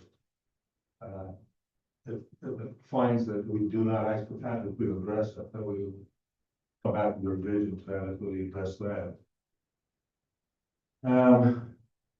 And Also to take a look at the ponds and the fountain elimination, if that is required by state law, or if that revision is just something that happened because it wasn't in the state law provisions. Because I feel that if you can empty a swimming pool, you can empty a fountain. So based on that and those conditions, that's recommend approval. I'll second. A motion and a second. Do a roll call. Commissioner Christensen, Yes. or Councilman Christensen, Yes. Councilwoman Fawcett, Councilman Hadley, Yes. Councilman Wilhelmsen, yes, Councilman Montgomery. Yes. Discussion and possible action to approve removal of trees and storm waterways located at approximately 650 west and 2000 north, right? Mayor, there's a stretch of open 6 mile waterway, on the east side of Copperwood's development. And on the west side of the homes on 650 west, there's 5 homes right there. The span of this is about 100 yards. There are trees on the east side of 6 Mile, and they're right up against the fence of the rear property line of all of those homes, causing damage. Most of those trees are alive, they're still growing. The trees themselves cause us issues in 6 Mile itself, but it's also causing damage to those fences. So we have the money to do it, just per the procurement policy. I need your go ahead to use the money, $16,000 to allocate towards that tree removal. And then we'll assess the damage to fences at a later time and get those repaired as well. Okay. Do those property owners know about this proposal to take the trees down? Yes. Well, several of them do. I'm not sure if all of them do, but several of them do. But they're all on the other property, They're all on the outside of their property lines. They are our responsibility. so into the fence. Correct. Just along the backside of the Philstones, those trees that are there. Yes, It's 50 west. directly on the east side of Copperwoods. It's north of 2000 north. Is it this little segment right here? So this is 89. Right? Go down. Go to the right, just with your finger, right there. That's where it's. These here, No, where's Right there. that, right there, you just pointed at it. this, Yeah, okay. So it's the ditch that goes north. Okay.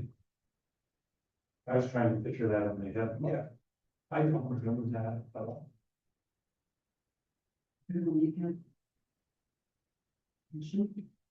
The removal of trees and storm waterways located in approximately 650 west, 2000. Okay, so we have a motion, we have a second. Roll call. Let's see. Councilman Hadley. Yes. Councilman Montgomery. Yes. Councilman Wilhelmsen. Yes. Councilman Fawcett. Yes. And Councilman Christensen. Yes. Q, discussion possible action to adopt resolution 2612 in a local agreement with Waycog for funding for 750 West Phase 2. Jenny? Thank you, Mayor. This is pretty cut and dry. This is a Waycross funding agreement that they have approved funding for the second phase. I do believe the header of the resolution says 750 West Harrisville Road. That will need to be corrected to just 750 West. This section runs from the new road 1750 north at the Public Works Building up to Highway 89. And this is fully being funded by Waycog funds. They are asking for matching funds, the 10% matching funds required by the local government. I'll try to pull up here really quickly what the total cost of the project is, the 107,000. And their contribution will be a little under 3 million. It would be 2,700,000. Yeah, with you, this distance, my apologies. For 13. 13,000. For their contribution. Thank you. Any questions on this? I see. there's some Yes, questions. I know. Given what we've experienced on West Harrisville Road, what cost has been involved to determine the need of this enhancement way to propose? And the way I mean is that, again, this property, all along there were no subdivisions. So nothing was dedicated to the street by means of the subdivision. I can't find reference in the 66-foot right of way. So we really have 66 feet. That's what is being proposed, 66 foot. I know mine's 60, so maybe rather debate. So we haven't started any right of way work. This is the approval of the funding. But the drawing that was in there did show those type of things. And the one part is it showed, okay, we're gonna keep the existing asphalt, saw cut it, and put asphalt on either side. Which seems like a funny way, if we're doing road widening, you gotta do the road widening, not just piecemeal the road together. Well, that's the attached line to that. And then the other question is, what do we gain if it's a 60-foot road or 66 foot in terms of travel? Then 66 requires 10 more feet of asphalt to maintain than a 60-foot. What traffic improvements are made if we just keep it at a 60-foot right of way? If we have that out there. So I just have those questions, and I think, when we say, here's the money, You get a bike lane. well, I don't know if you get a bike lane, because, That is the intent. That's exactly what you get. but you have that under a 60-foot. If you look at the travel lane, 12 feet, and you've got 32 feet of asphalt, so you got 24 feet, now you still got 8 to 10 feet on either side of the travel lane. On a 60-foot versus even wider on a 66. So I just have those questions and say, I don't want to repeat what we did on West Harrisville Road and get into that without first having a discussion, what do we really need on this road? And if we get the funding that is sort of approved, is there an expectation at that point says, okay, you've just accepted everything that is the whole concept, whether we like it or not, whether it feels appropriate or not. That's the only questions. So I'll go back to your first question. Is that more of a concern with how far along we are with the project? Because we haven't Right, begun I'm any of the asking acquisition work. Yes, we're just approved. We're at the beginning stages. We're just approving we're accepting the funding Right. that they're willing to give us to make that road improvement. Where the application came from was identified on our transportation plan as Yeah. needing to be Like addressed. that's from reading, okay. So this is the next Right. step on that process.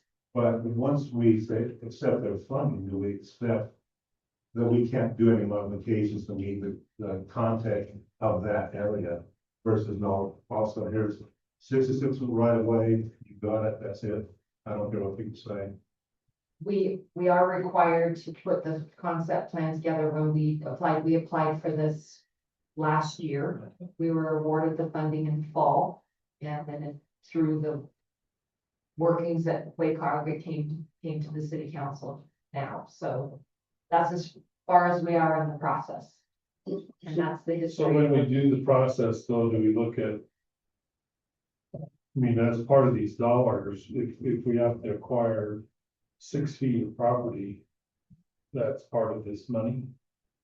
The process, well, as we go through, I can tell you from my West Harrisville Road experience as well as Larson Lane, the funding adjusts. We usually have to go back and ask for more, is typically what happens.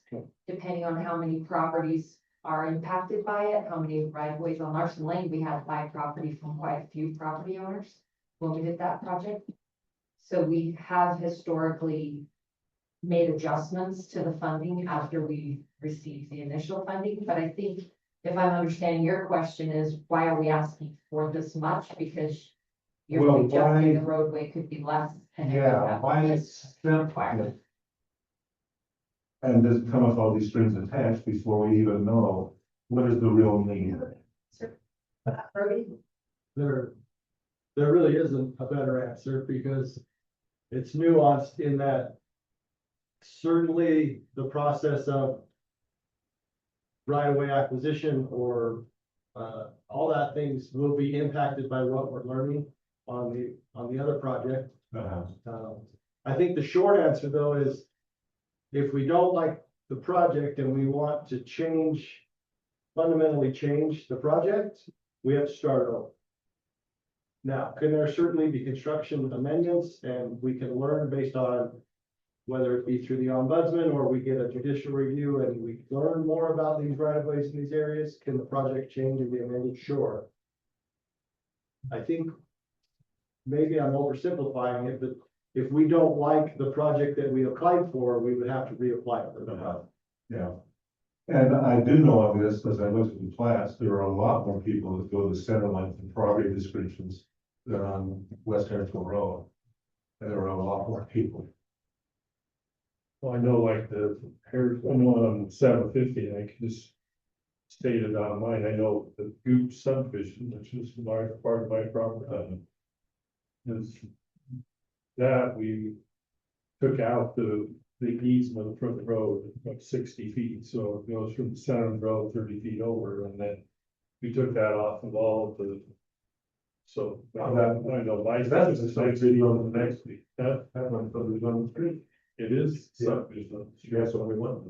So, but it's a 60, but if it went to 66 feet, then there'll be some, whether it's 3 feet on my side, 3 feet on that side, then there may need to be adjustments. And quite frankly, I would sell you 20 feet if you want. So my question, I guess, is it time sensitive that we do this right now, or would there be? I think there is sensitive.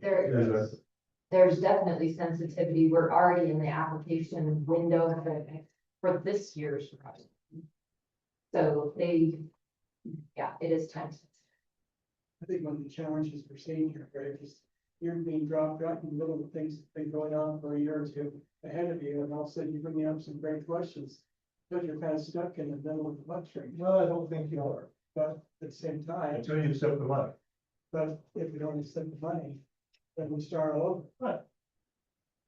Yes, and just because you're bringing them now doesn't mean that we didn't consider it, like, so I don't know why the 6 feet is such a hang up. The safety should be foremost, and you are getting a bike lane, and people will use it if it's safe to use. And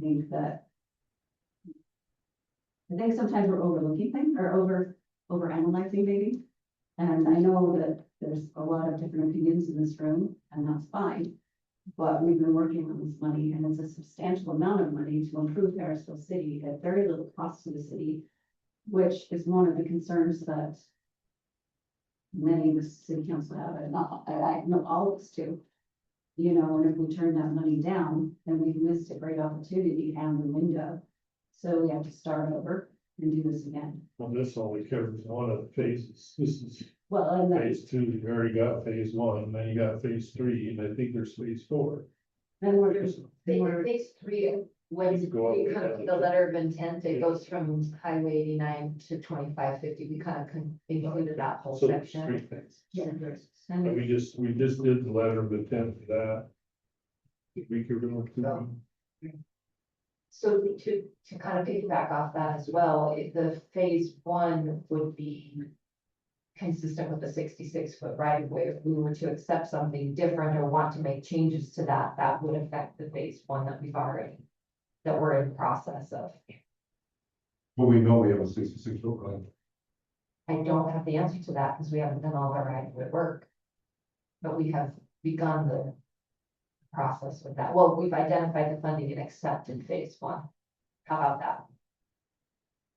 And then when they accept this for accepting that drawing that says we're not gonna replace the entire road, there's gonna patch on each side of the.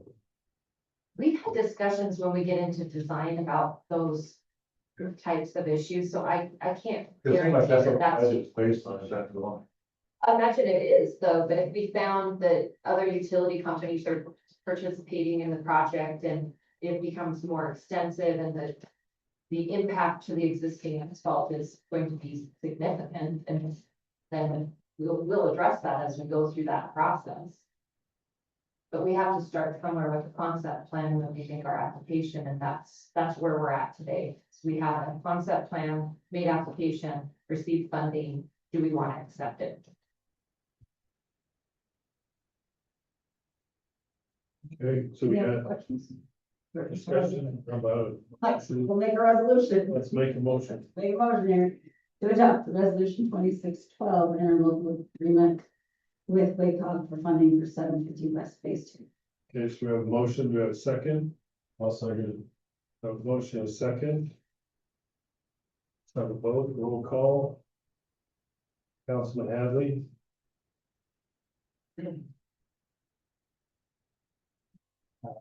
I'm gonna say yes on that. okay, Councilman Wilhelmsen, Yes, Councilman Montgomery, No, Councilman Christensen, it. Yes. Councilman Fawcett. Yes. Let's see, we made it through page 2. Okay, we're on to our closed executive session. We need to close our meeting. I'll make a motion that we close the meeting. You gotta read the whole thing, you gotta read the whole paragraph.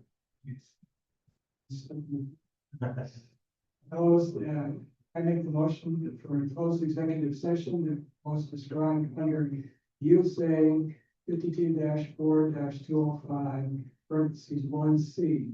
Strategy session to discuss the venue of reasonable imminent litigation, and UCA 52-4-205, paraphrase 1D. Strategy sessions to discuss the purchase, exchange, or lease of real property, including any form of a water right and or water shares, or to discuss the proposed development agreement, project proposal, and financing proposal related to the development of land owned by the state or political subdivision, and public discussion would: 1, disclose the appraisal or estimated value of the property under consideration, or 2, prevent the public body from completing the transaction on the best possible terms.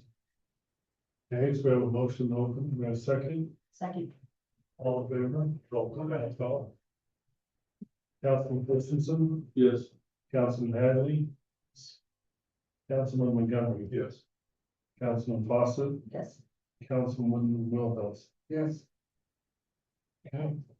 All right. Work ending in the parking lot outside of the city hall. The preliminary plans on our site work showed the road being further south.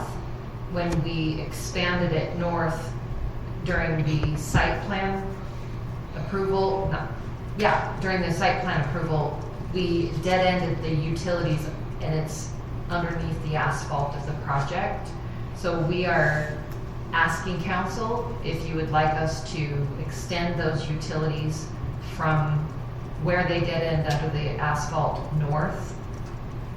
We have run the numbers through our team. This would be the city self-performing the work to save costs. The original contracted cost to do this project was 40-something thousand. We didn't want to expend that money. We can leave them where they're at. It would just require any future expansion of the project would have to dig up the asphalt to connect to those utilities. And what would be the city's cost on this?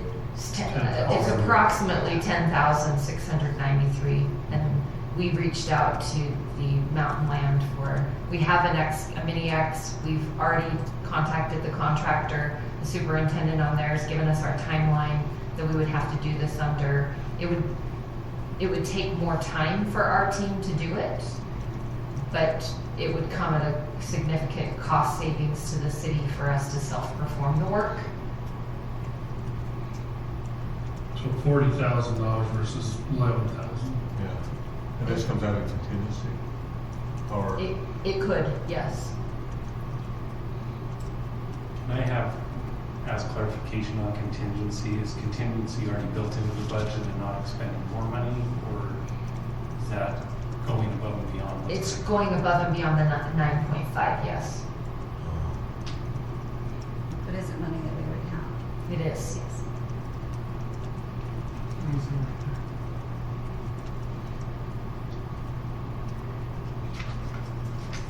And again, we do have the option to do nothing. They So, can stub it. so if we don't stub it, the only reason we're putting it in is that if there's some other development or something to the end of the asphalt. Correct. And are we thinking that, is that something that we're gonna do with the city, or is that something that's private, It's still city-owned property, that's on the north side? yes. It just gives you better access. How much, how much room is there? Because like from the Public Works building to the other property was about, is it 50 feet, 100 feet, 200 It's feet? over 100 feet Yeah, it's over between that. the So, city to the north.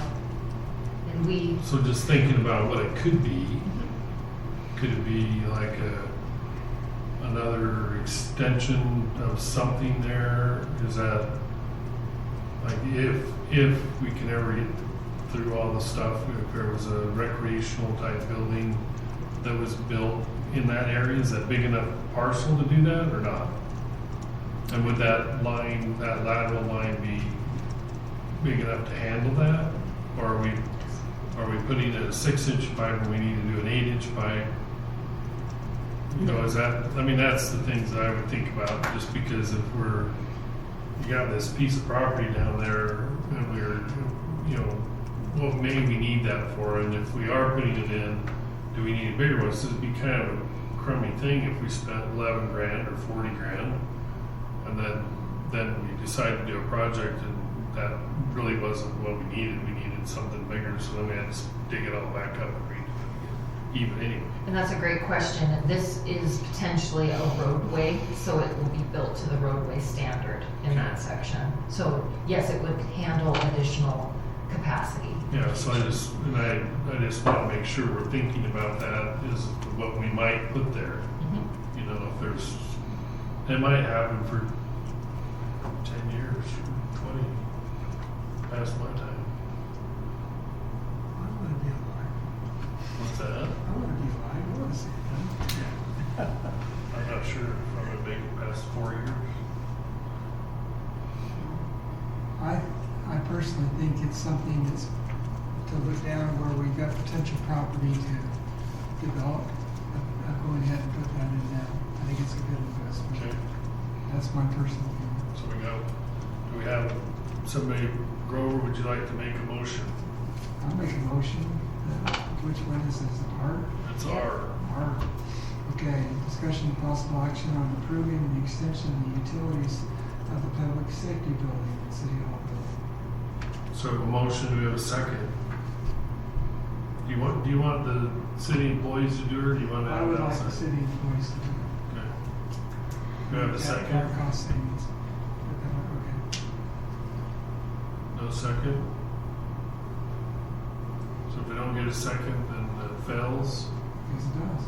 How about another motion? I'd make a motion to not approve an extension of this time. Okay, so we have a motion to not approve it. So we have a second. So let me ask this, how much money would it cost if we had to redig up the road and repatch it and then run it? I mean, how much money are we gonna lose by digging it up? I mean, that's how I look at it. Yeah. Does that make sense? 40,000. More than 40,000. So to me, the $10,000 is a no-brainer. I agree, I understand why. To me, if I look at potential, that's the whole reason that I think, in the long run, yes, it's a little bit of a contingency fund, but if we're And, you know, from what we were talking on Parks and Rec Committee and looking down the road and trying to develop this, to me, it's no brainer to go ahead and put that in where it's now accessible as we want to further develop the parks. And I'm looking into the future. I know I'm not the voter on this, but I would say it would be a smart move to put it in. So, Sorry, I just missed the name does, Okay, does that make sense, or you? No, I agree with you. I think we need to do it. Yeah. Just in the second time, sorry. But that's, yeah. okay. So we don't have a second. So no second on the one motion for Montgomery. How about another motion?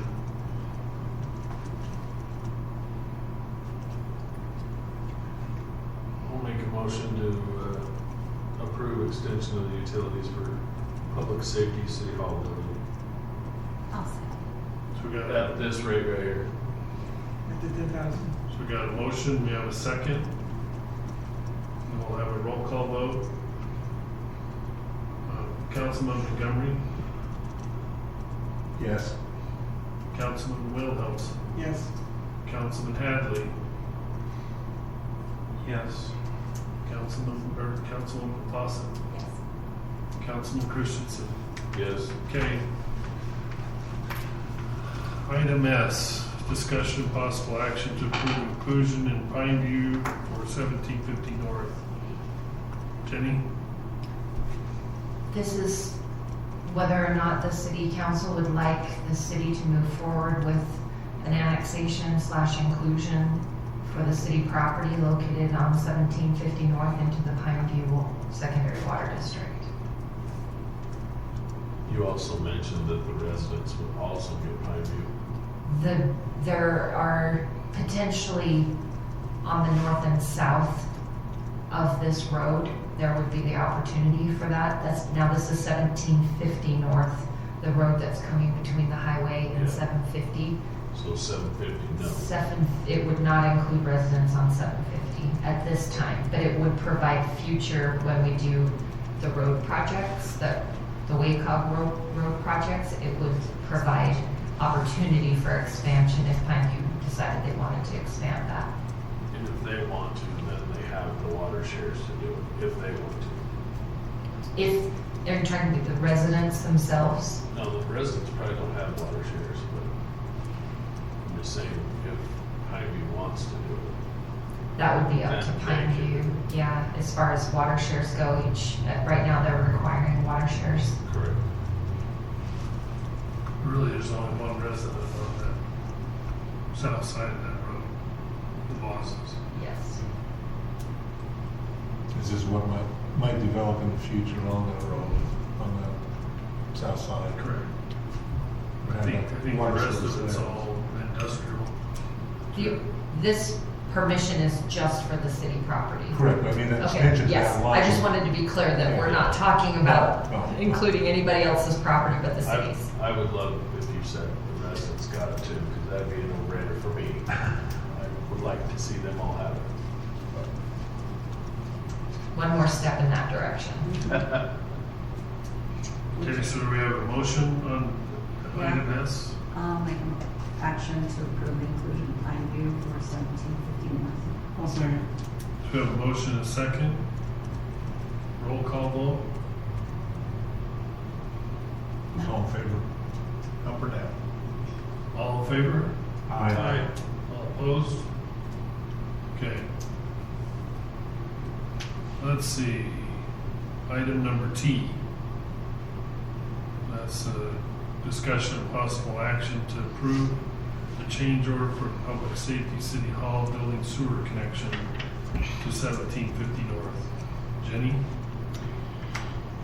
So this is the memo from the city engineer, Matt Robertson, outlining the conflict in the elevation with the sewer lateral that was installed and the connection coming out from the city hall building.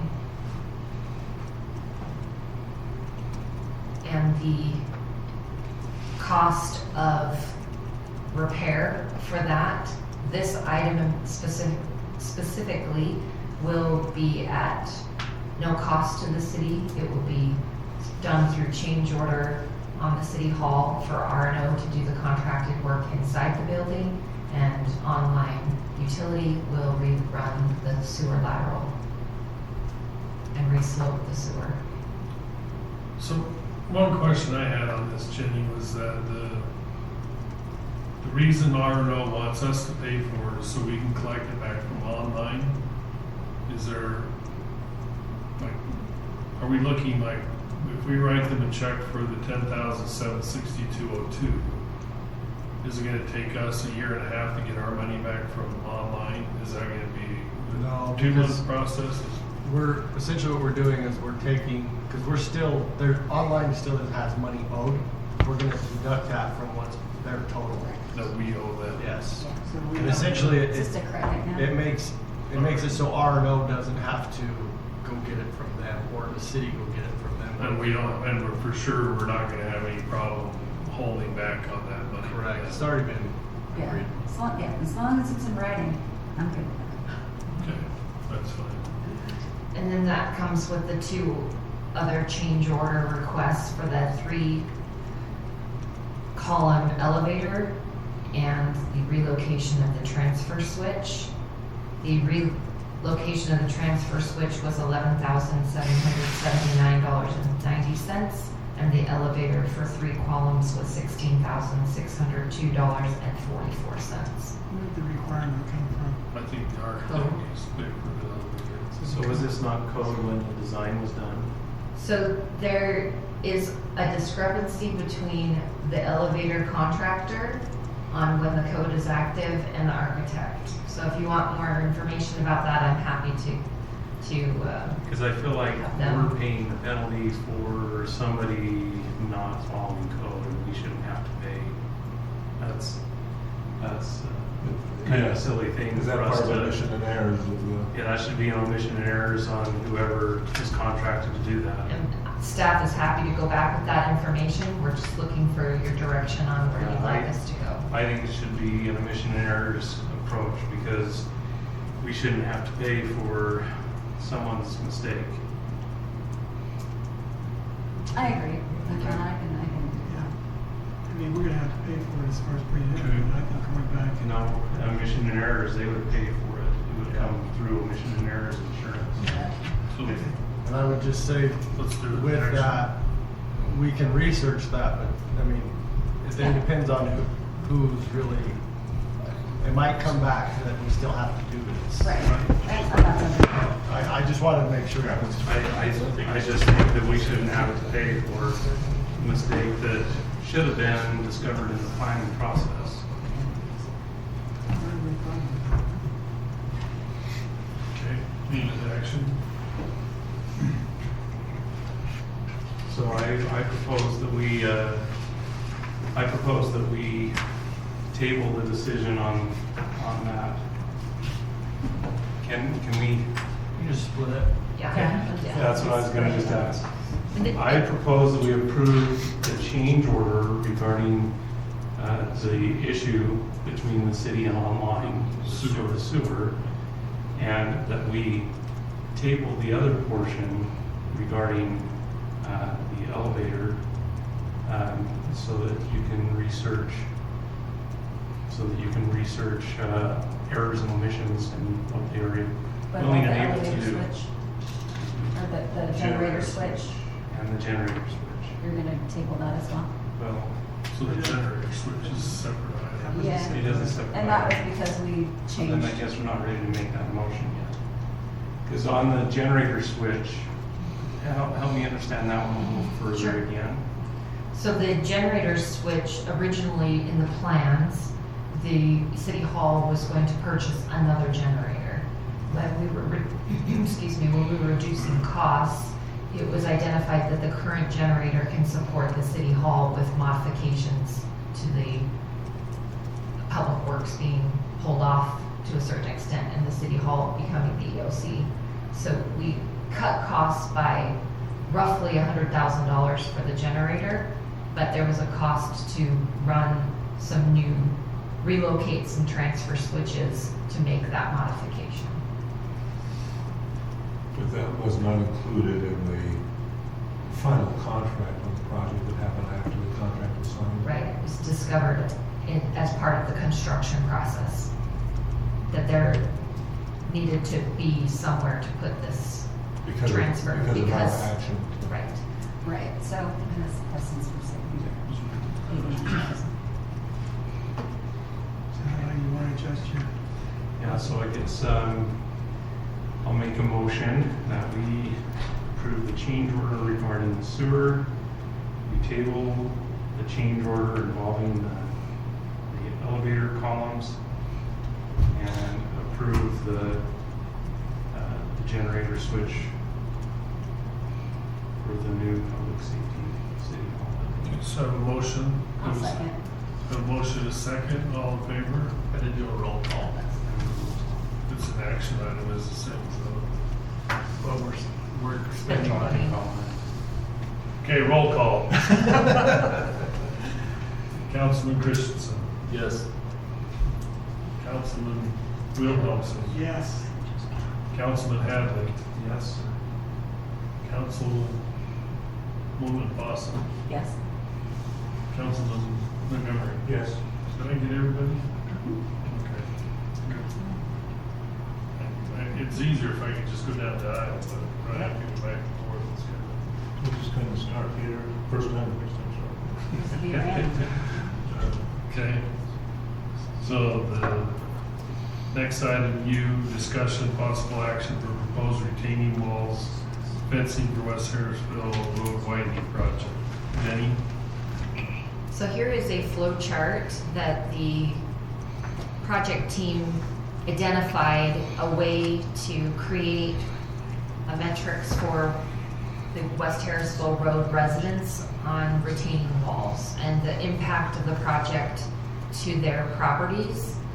They have then created a table which identifies all properties that are being affected by the expansion, the widening project. Those that are blue are properties that they are suggesting a retaining wall should be a consideration in the project. I can zoom in on that if you'd like to see a little bit better. So this request from staff is whether or not you want us to include retaining walls as part of that project cost. And we have one property in particular where landscaping is being affected, and there's been a request for fencing, replacing the landscaping, and staff is looking for direction on whether council wants us to include that or not. So, one of the questions, so we have 6, right then? 7 properties are affected to the extent with their flow chart that they have identified Okay. being eligible Okay. for. So I think the retaining wall is really an appropriate approach. Knowing how much a side slope can really take up and disturb more than is needed for the road. On the tree one, I guess my question is, if there's a way to do a retaining wall to preserve the tree, I think that's a much better approach in terms of managing impact to the homeowner and the road noise, because the tree's already there, they're already established. The retaining wall can be done to keep the trees. I would like to see if that's a possible option to do that. Is the retaining wall actually functional? It's not a sound barrier, it's a retaining wall. Right. So they planted stuff in an easement that they knew wasn't their property. I feel bad, but I don't, and they're being compensated for the trees. I don't think this is a time to just ask the city for freebies. I'm sorry, that's mean of me, but I don't think it's appropriate to put a fence. They're being compensated for the trees and they can use that money to pay for a fence. I guess my question is where does the retaining wall go? Which side of the trees? Yeah. The trees if are it being- doesn't make sense, then that's fine. Yeah, it doesn't, yeah, the trees are being affected by the project, so the trees. So the retaining wall won't It would make a not be a difference on the fun- slope. Yeah, it would not be a No, functional. it's, retaining wall. the tree removal is not related to the slope of the project, they're in the way of the Okay. project. Okay, that answered my question. Any project paid to remove the trees, but they want a fence. So, Instead, yeah. okay. they- Can you go back to your chart? They can use the money from the trees for their fence. So the variance that you're looking at is, there's a change column at 21%.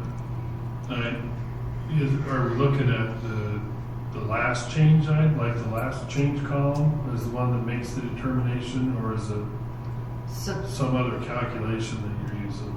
they've identified it here in whether it's steeper, yes, it's a 3-to-1, so they're recommending a retaining wall. So it's on So the steeper, this not was- necessarily the percentage. Right. Okay.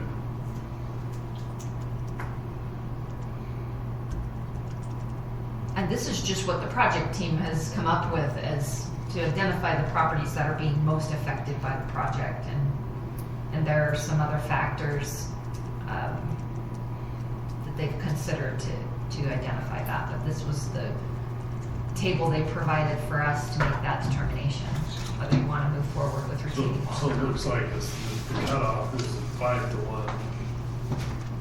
So 5-to-1 or steeper, which would make it 4-to-1 or 3-to-1 or 2-to-1, right? Yeah. Okay. Well, I'd make the motion to approve the retaining wall as an option based on that chart that I've shown. Could they choose not to have that? Certainly. Certainly. Do they?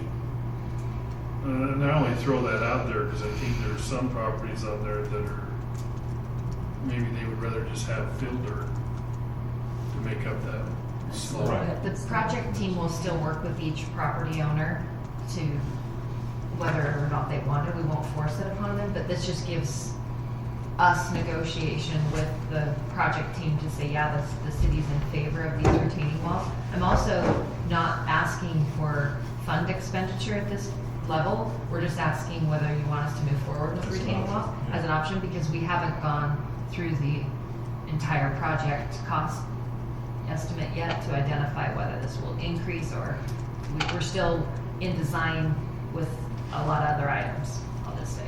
Do we need to have do you need our input as far as the tree removal versus a fence? If you're not gonna make, if it's not included in the motion, we'll assume that's not approved. Okay, that's fine. Is that the It's not intent? included in the motion, yeah. And there has been a motion, so we need to Second. respond to the motion. So who did the first one? I did the motion. Okay. So I have a motion and a second. Roll call. No money is being spent. All in favor?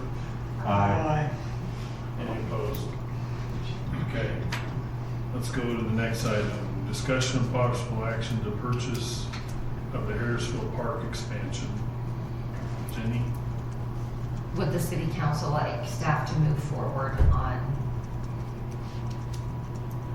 Yes. Okay, we have a motion. Second. So we got a motion. Does that So, but- I was gonna say. Yeah. You can make a question. I didn't finish the sentence either, so I think maybe we should be more Just specific. on, Yeah, we're not stating. so I'll make the motion that we pursue the acquisition of that property. Thank you. So we have a motion, second. I'll Do second. we need to put anything else? Okay. This is a roll call vote because we might expend money. Correct. So Councilman Hadley, Councilman Wilhelmsen, Yes. Councilman Montgomery, Yes. Councilwoman Foster, Yes. Councilman Christensen. Yes. Okay. We got through that. Mayor, council, how about we start with Chief Wilson? I'll make it short for you tonight, how's that? I just Sorry. I'll make it short tonight. I just want to thank Brian and his team. Over this last week, we had a car go down with the blown radiator hose. Brian's team came over and picked the car up from here, transported it over to the shops where we were able to fix it on our own without taking it to the shop and spending some extra money, so appreciate that. And your team putting out the effort for that, with the tools and the shop to do it in. Thank you. Okay, Brian? I just wanted to point out that Kevin informed me this morning that he received a grant that he applied for, and I didn't even realize he had done that. So excellent job to our staff. He received a grant by way of flowers, so it's not money, but he's getting flowers and shrubs through the Department of Agriculture that we're going to use to put in that double terrace going down the drive to the Bowery. So that was pretty cool that he did that on his own. We've just been super busy going through the sidewalk inspections, splash pad inspection Thursday by the health department. Splash pad is up and running, functioning. We're 100% on that right now. So looking forward to passing that inspection by the health department.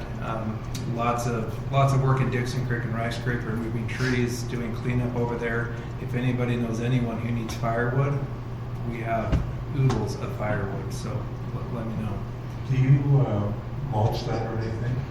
So we rented a chipper that goes on our skid steer, and we're mulching or chipping a lot of that. Yeah. So got a lot going on, but recreation's going good. Baseball, softball, t-ball's going on right now. No hiccups. Just everything's going fairly smooth. So doing good. Okay. Brody? I have a lot, but we'll save it for a different day.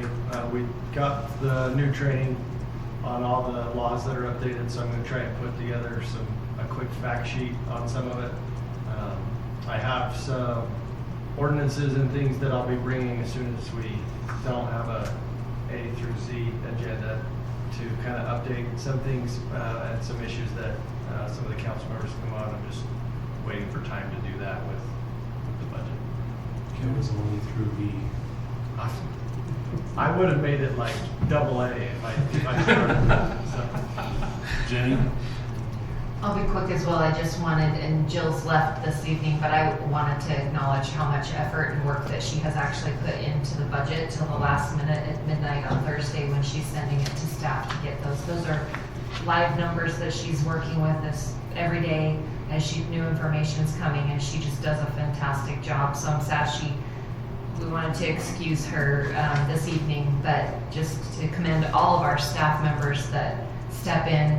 Cynthia here tonight with Jack out of town. So we appreciate our staff and all our hard efforts for the city. And all the rest of my items were your agenda items tonight. You're welcome. Council? Just one question. Why does it still say Harrisville Public Works on the Washington Boulevard property? We don't even own it. Because they haven't begun any type of demolition yet on it. That's Is your what it is. request that the language be removed off the building to Yes. eliminate confusion? We'll see the developer tomorrow. We can ask about that.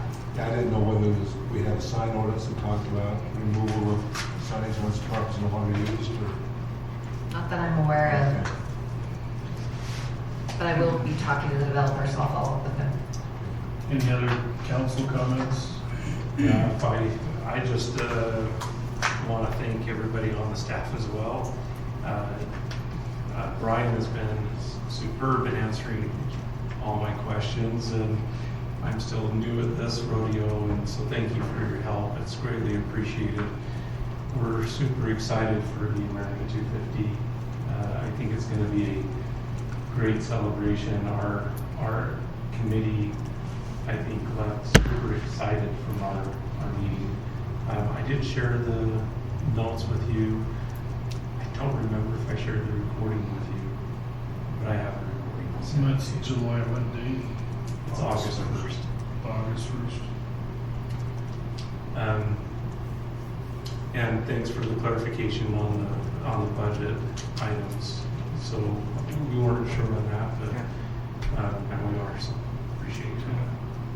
I just want to give you a quick follow-up on the Parks and Recreation Committee. We met yesterday, and likewise, staff, you did a wonderful job of pulling it all together, and there was a lot of great discussion with all the different parcels that we have. But the one thing that hit the mark right at the end was that Kevin pulled up a sheet of what people in the city wanted in their parks. And it was like a magnet, everybody focused on it. Coming up, we'll take that, put a spreadsheet together. Sarah Havey, who's on the committee, talked to one individual and said, well, if you need information from the city, let's put it on a QR code. And making up some plaques like what you've got there that we could, and then maybe running some flyers and using the YCC to help do that so that we can get some information. Our deadline would be to be able to put it in the newspaper, News Horizon, so we want to have that kind of put together by next week. But that would give us a very good launch of what the city wants in recreation and parks. You know, and we talked about everything from skateboard, what parks to all kinds of different things, but it would give us a good focus of across the board this way, youth all the way through adults. So anyhow, we're planning on meeting before, I think the 25th, we're planning on meeting to see if we can get it all put together. But a QR code wouldn't cost us anything other than just to put it on some plaques, maybe $250 or $300 max. I'm doing something like that, but I think it's a good launch where we are. Okay. Thank you for those updates.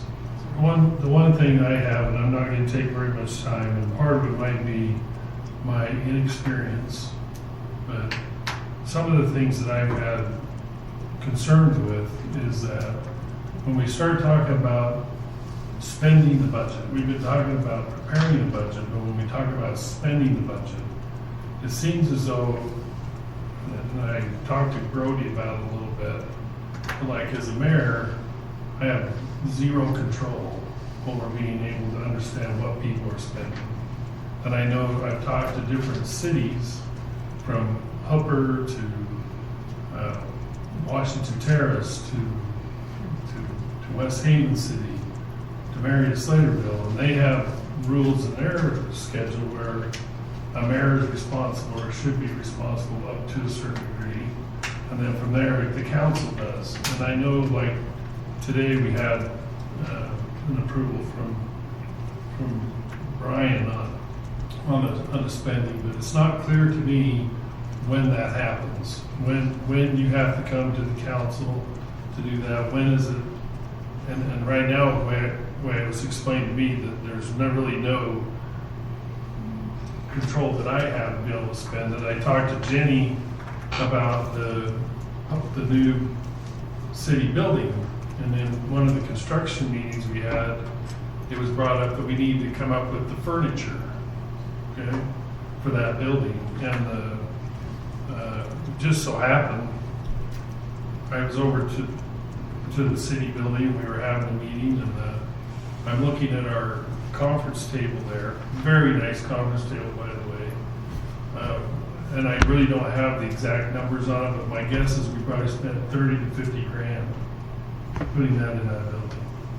Now, nobody wants to take responsibility for how it was spent, but me as a mayor, currently being serving in the new building, if we have a $500,000 budget, who's responsible for that? Because I can tell you a lot of the things that come up in the public works building never got addressed, and so we just spent. And I mean, how do we as a council, how do you as a council, me as a mayor, help watch and oversee what those things are? So I'm just going to leave that at that. We can bring it up, and if you have questions about it, Karen, that's fine. But I want to make sure, I don't want to take a bunch of whole time discussing it. But I think you need to understand where I'm coming from, and is there things that we need to change? Okay. And I agree that we have to be very money conscious. I know that I know that you've talked to, all these other cities, but have you talked to our employees about what that table costs and get those breakdowns and really try to collaborate with us? Because I know that you're having a learning curve, and so you're learning how Right, things and should be done. I did talk to Jenny, and she said she didn't have anything to do with the table. So I don't know who had anything to do with the table. I don't know who had the determination to put the toilet seats in. I'm assuming it was all Justin Schinzel. He's not here to represent himself, but at the end of the day, none of the city council knew about it. I know I talked to Blair before I was ever elected to be mayor, and we spent money on a fence over here for the public, for the parks. And did we really need that fence? Did any of the other council know about it? I know Blair at the time didn't know anything about the fence. So all I'm saying is, we need to be aware, okay? How do we make it so we are aware? And how do you know what, out of these budget dollars that we're spending? So it may need to take some other action at some other meeting, that's fine. I just think that there should be some kind of a pathway. I think there is common practice in business that you have, there's control measures. Like I know when I worked in corporate America before I worked here, there was a threshold that so-and-so, if you below that threshold, you could make the decision yourself. If you were at this threshold, it had to involve X number of people more. And clear up until it got to the board of directors of the whole company that has to make approvals. And I think it's always wise to have controls. And I think that would make a proper accounting practice. Okay. Is there any other follow-up there? No? Comments? Well, just in the city I work with, the same practice was there. If there was any expenditures of a certain amount, it had to be approved by other bodies. You couldn't just make a purchase for that amount. Yeah, and I get it, there's things that are of emergency and things that have to be done quickly without having to have a meeting of the city council and all that. I'm not aware of an ordinance right now that's in the Harrisville city that requires that or gives any authorization other than the city employees. And maybe it's working great that way, maybe that's the way we want to keep it. I suggested maybe we probably ought to make sure we're looking at it, okay? Do we have a motion to adjourn? So moved. Second. Okay. Who was the first?